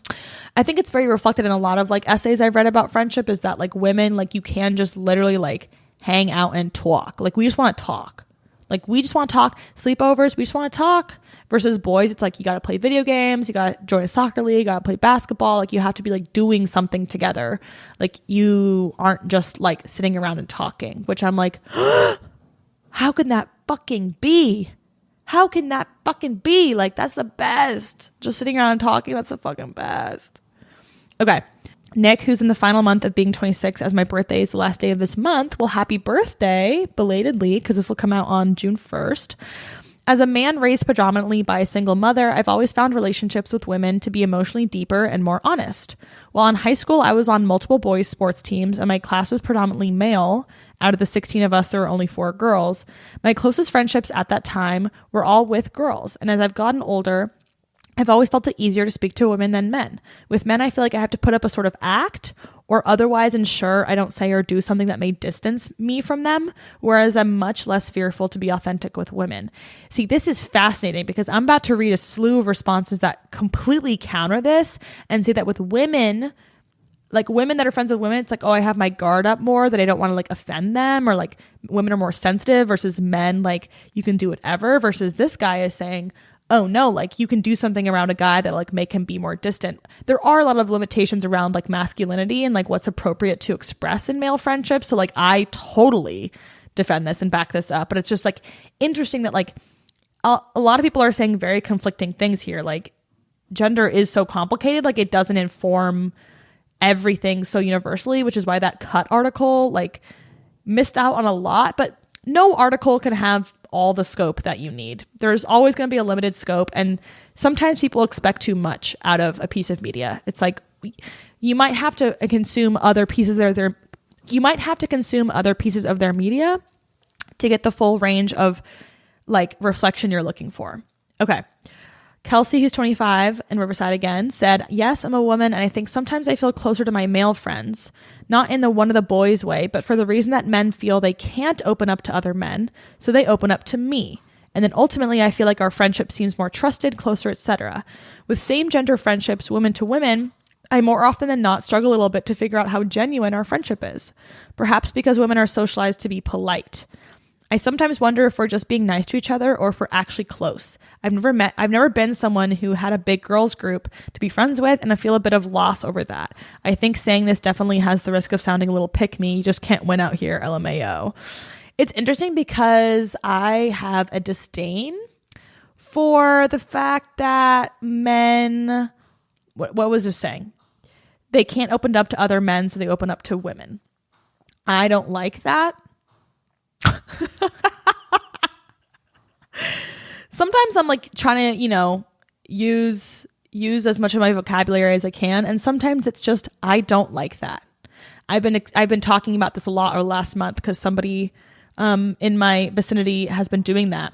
And I just feel like it's not fair that like I have to shoulder. Is it fun to hear people's secrets and they reveal, you know, these interpersonal workings and you get to, you know, talk about it? That's fun. That's what I want from all my relationships. But I don't like if there's not like some sort of like, there's no transference. Like it's just between you and me.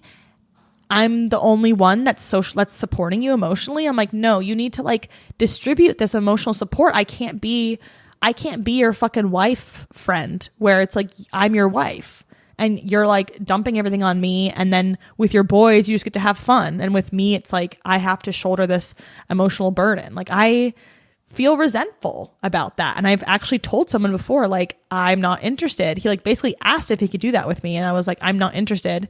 Like, I don't like feeling like my emotional labor is like, you know, part of the reason that you're friends with me over like, I don't know, it's complicated because I'm like, I want men to get emotional support. They can't get that through men. They got to get it somewhere, but also at the same time, work on your male friendship so you can get it there. That's the answer. And here. I'm not saying you can't get it here. I'm just saying I don't want it here and not there. It's everyone or no one, babe. Katya, who's 28 in Chicago, said, I'm a woman and I have an easier time openly criticizing men versus women, LOL, so it feels easier to have a playfully teasing relationship with men. Sometimes I can't help, like my misandry leaps out. I can't help but shit on men a little bit. And I also love the opportunity to be like, anytime a man interrupts a woman that cares about social justice, I'm like, oh, so you're silencing women? And they get so defensive. But I'm like, yeah, let me just like, it's playful, it's teasing, but it's also like, yeah, please don't interrupt my friends. Like, please don't do that either. I know it wasn't malicious, but it's like, even like, I feel like I don't want to shit on my women friends as much because I don't feel this like malignant sort of malicious I need to clear some stuff basically from my psyche to have truly uplifting relationships with men, because I do feel a need to like take them down a little bit, because I'm like, you're positioned above me in society. I need to take you down. This one's very sweet from Blake, who's 24 in Atlanta. And he said, as a transmasc person, I think my friendships with women became even more special when I started presenting more masculine and they saw me that way. But they still felt safe with me.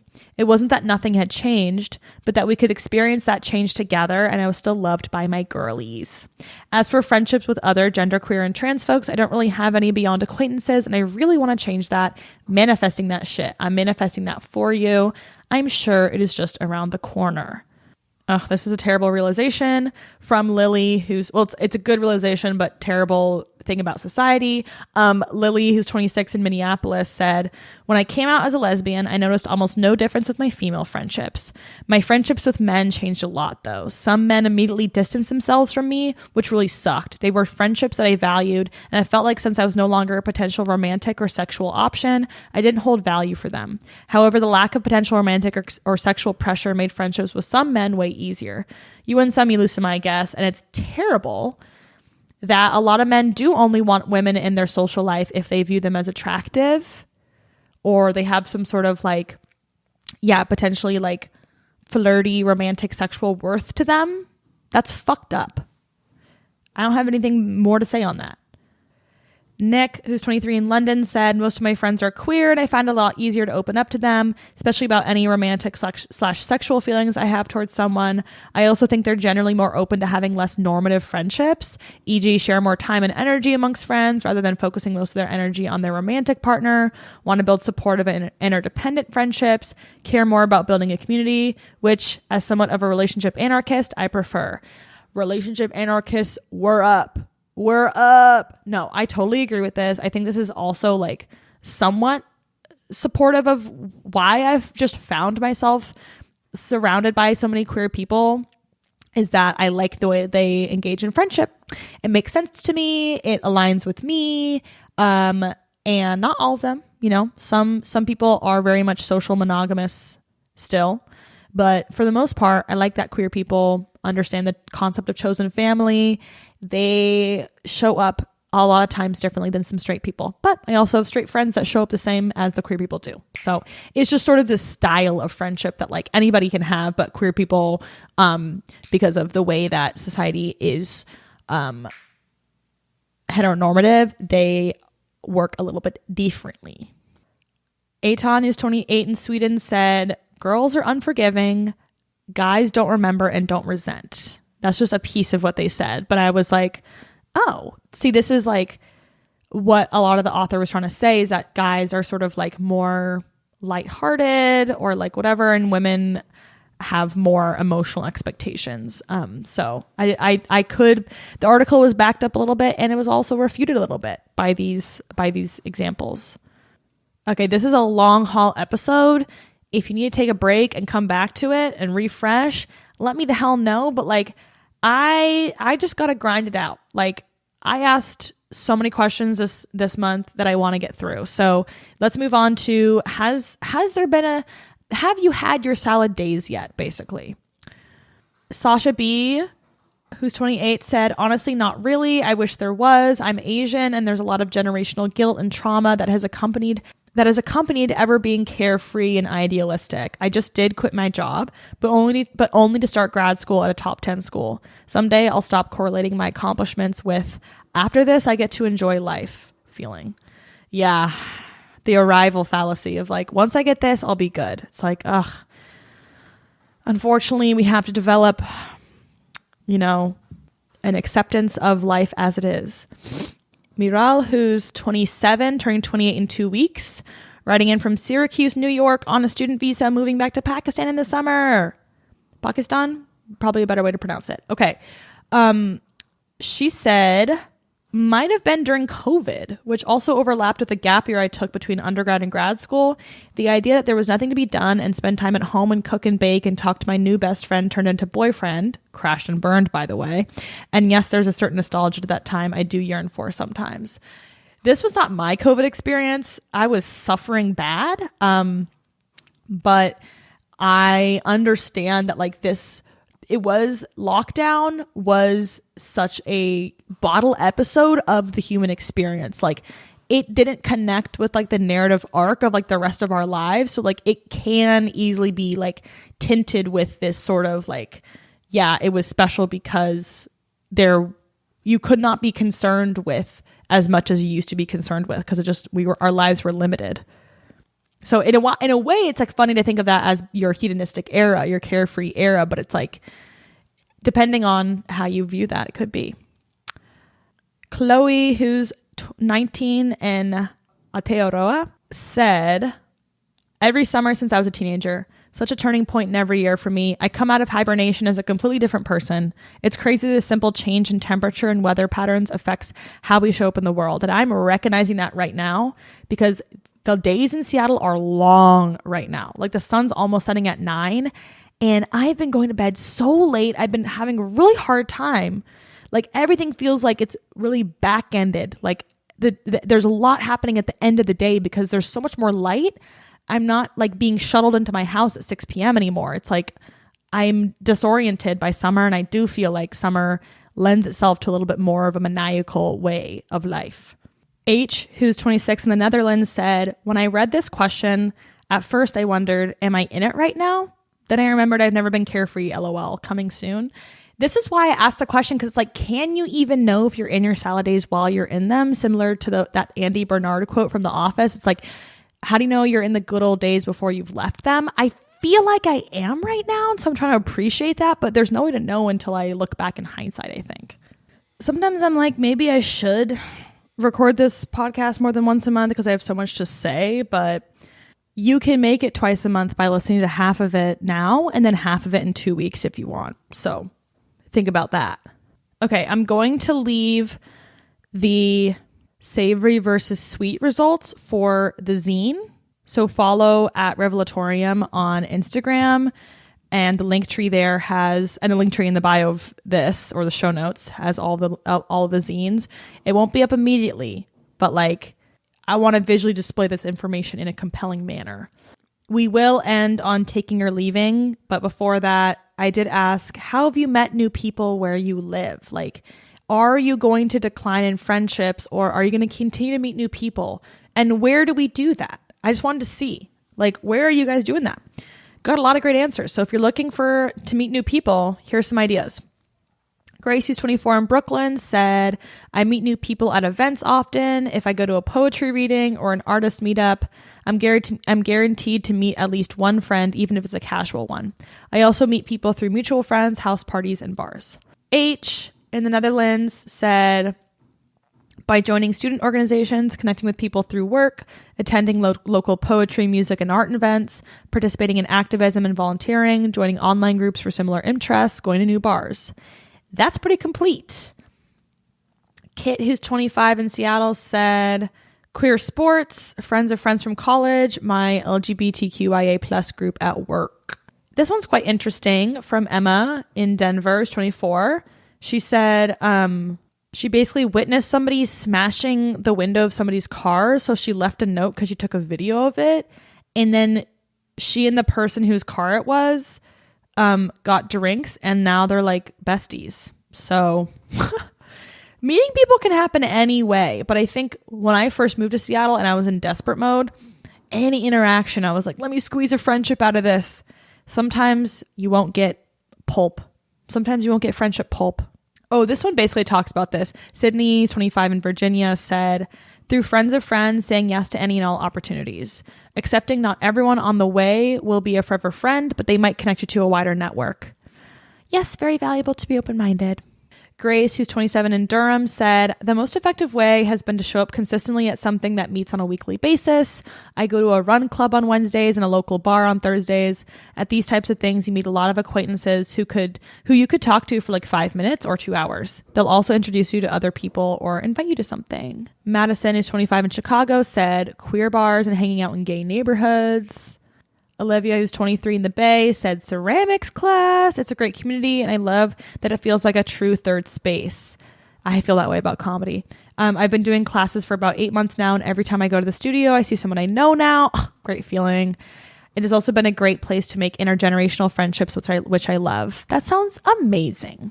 Sophia, who's 26 in Mexico City, said, Bumble BFF and generally dating apps have really helped me build new friendships. As a lesbian, it kind of feels like that's how we all meet. Lesbian web cradles us all, I suppose. Friends of friends is always a good one, but I always find it hard to really establish a close friendship with them without feeling like I'm stealing from my friend. I'm trying to slide into people's DMs too. So many people I've met once and we've exchanged socials and then never tried to hang again. So silly. I know. That's why I don't like exchanging socials. Get my phone number. Yeah. I feel like, yeah, because if you are in a relationship and you're a lesbian, I feel like you miss out on a lot of friendship making opportunity on dating apps. Because like most of my lesbian friends that aren't in a committed relationship, like have met a lot of their friends that way. But the ones that are, like I have some lesbian friends that have like never been single, and I'm like, oh, you don't even know who you could have met on there. Addie, who's 24 in Minneapolis, said that Minnesotans are apparently notorious for staying in their childhood circles. And that checks out. I feel like a lot of the Minnesotans I worked with moved back. Like it's kind of a boomerang situation. I think it's very similar in like Utah, Montana. Madeline, who's 27 in Boston, has some good ones. Book clubs, volunteering, grad school, new side jobs, trans specific Facebook groups. From a trans femme specific group I started / ran, and one from a speed dating event I attended a few years ago. So Isabel said, meetup event, going to events related to my interests, choir, costume events, survivor events through housemates. I love that there are survivor events. Never been. Okay, finally, we're here. We're almost to the finish line.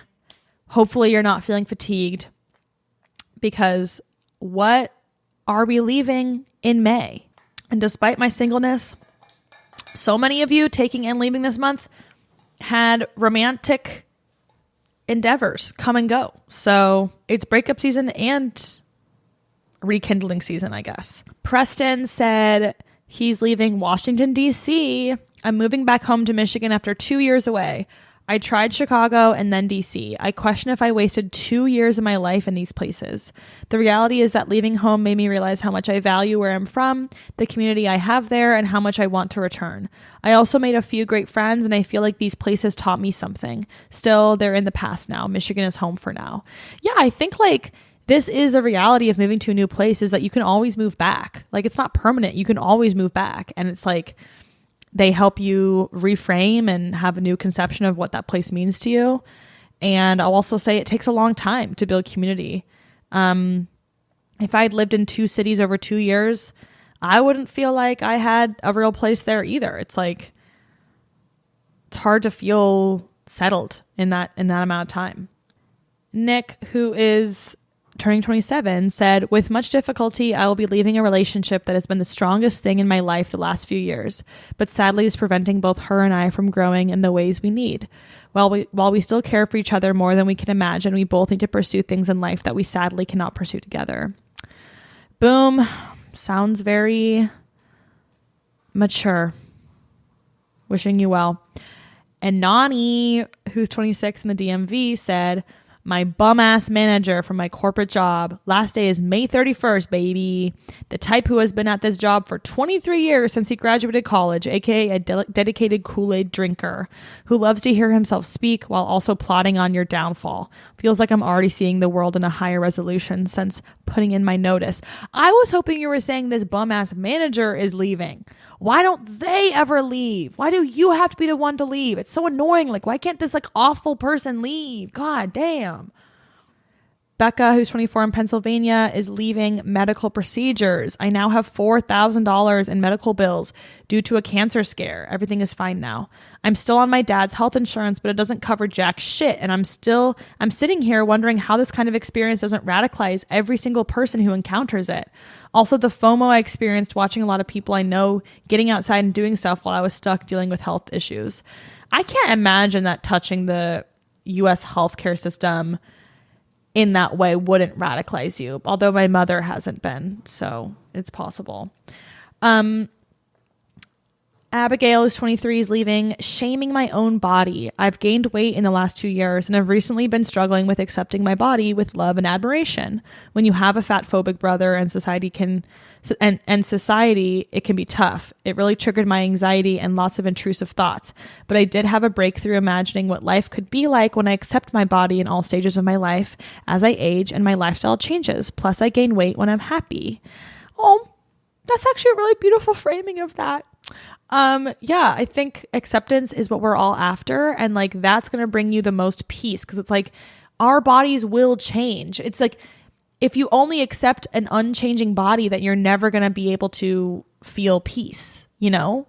Like when I put out my video about struggling with my acne and my basically my I don't know, discoloration on my stomach, my friend was like, oh, you should put out another video in 6 months. And I'm like, oh, when hopefully it's all gone. And then I can be like, never mind you guys, I'm feeling great. Because I'm like, I don't want to feel like I only accept my body when it looks the way that I want it to look. You know, I'm like, this is the time for me to work on self-acceptance, is when it's not looking the way that I'm used to it looking, because it's going to look very many different ways that I'm not used to. That's what aging is, babe. So I'm just like, you need to wake up now. I'm like, at least I have this wake up call now that acceptance is important and vanity isn't everything, because this is just going to be a bigger theme in my life going forward, not a smaller one. Charlotte in Aurora, Colorado said, I want to leave behind my own reticence to talk about my experiences with alcoholism. I'm in a season of my life where I desperately need to make new friends, as I moved back home in February and don't have any friends in my hometown. My long distance friendships are few and far between. In the past, I've been extremely afraid to admit to my peers that I've experienced alcoholism and need to be sober and in active recovery in order to be healthy. I already struggle a lot with making friends and worry that this will further disenfranchise me from communities of which I long to be a part, especially queer communities. However, I realize that not talking about this holds me back from developing and maintaining friendships. I want to get more creative about activities and places to hang out that don't involve alcohol and be able to initiate hard conversations about how addiction has affected my life and continues to every day, because I believe this will help build the foundation for healthier friendships. I think that most people are actually less judgmental than I might anticipate, but aren't well versed in how to have sensitive conversations about addiction. Certainly not well versed in how to have sensitive conversations about addiction. I think there's a lot of stigma. People can talk about it pretty pejoratively. I don't say this to scare you, but I'm just agreeing. I'm like, yeah, it makes sense that you would feel worried because like, yeah, most people just lack education. But the good thing about that is like, once they get the education, similar to talking about grief, like they can show up for you. They just might need, and if they don't know that you're struggling with that, they might not have, you know, a more like urgency around learning that. So I think only good things can come from being vulnerable. Even though it might feel rough at first, it will soften. Lily, who's 26, said she's leaving, pining over my ex. I got capital D dumped a few months ago, and to say it's been rough would be an understatement. I never thought a breakup as an adult would be more dramatic than my teenage romances, but that's what you get when you actually care about the person. Yay, late in life lesbianism. The way that I knew, I was reading the first few sentences of this and I was like, she must not be talking about a man, because for some reason I'm just like, a man capital D dumped you. I just feel like for some reason when a straight relationship ends, I feel like it's usually the woman that ends it. I don't know, like a long-term one. I don't know why I have that bias, but yeah, I had a feeling, but that's also just my audience. So, but I'm determined to stop moping and create my own joy in life. No more checking her socials. No trying to bring her up in conversation every chance I get. No more making choices based on what she would find desirable. I'm taking the space I really need to heal. If she doesn't fit in my life as a friend, fine. I'd rather have fewer friends than experience all the emotional turmoil I've been through in the past few months. I want and deserve more for myself. Excellent reframe and affirmations. I'm writing for you hard. Okay. Finally, what are you taking from May to June? Nick said, admiring the greenery and letting myself be in awe of the mundane natural world.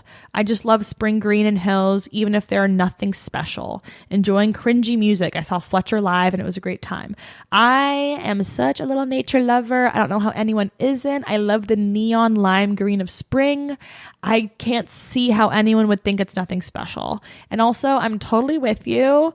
I harbor a penchant for Zolita's music. Don't come for me, but I don't think it's actually very, maybe this is where I'll try to use not words like good or bad, but rather it's not exactly, enlightening or exciting or like refreshing to me, perhaps, but I appreciate what she's doing. You know, I like her little music videos. I like her little arc.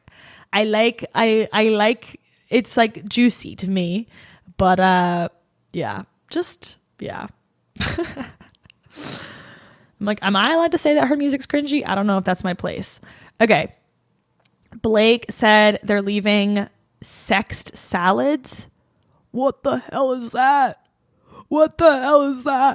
Sophia is taking a crazy, unexpected whirlwind romance that's evolved into a long distance relationship. I met a beautiful, hilarious, super intelligent girl, honestly my dream girl, a month ago, and we've been getting to know each other throughout May. I've historically been against long distance relationships, but everything just feels too good and right to not at least try to make it work. It's scarier though, because she is questioning monogamy to an extent that I have not yet been comfortable with, but I suppose that I'm coming into June with an open mind about it. Who knows? Okay, long distance relationships can kill you. Okay, if you know that reference, DM me, comment something. Okay, those words are from like a 12-year-old boy though, so Sophia, don't take that to heart. Emma is taking loud budgeting, LOL, aka summer is a season where I want to spend all my money on getting drinks and sitting on patios, and I just cannot be doing that. I started loud budgeting, aka telling everyone I know that I'm on a budget and letting that be an excuse to not get drinks or lunch or dinner out constantly. Yeah, I need to do this more too. Definitely on a budget. You know, before I, like when I get a job, I'm buying everybody drinks. Okay. I'm treating my friends. But until then, I can barely even treat myself. Like, my money needs to go towards rent and my credit card bill and the flights that I buy so that I can support my friends. And we're done. And we're out of here. Okay? Revelatorium 18, thank you for being here. This podcast just reached adulthood. And I hope to see you for 18 more. Follow Revelatorium on Instagram to stay updated with the zine, with the pod. I love to put little memes on there that you might relate to. And let me know what you'll be taking away from this episode, if anything, in the comments on YouTube. Okay, see you all next time. Thanks for listening. Cather out.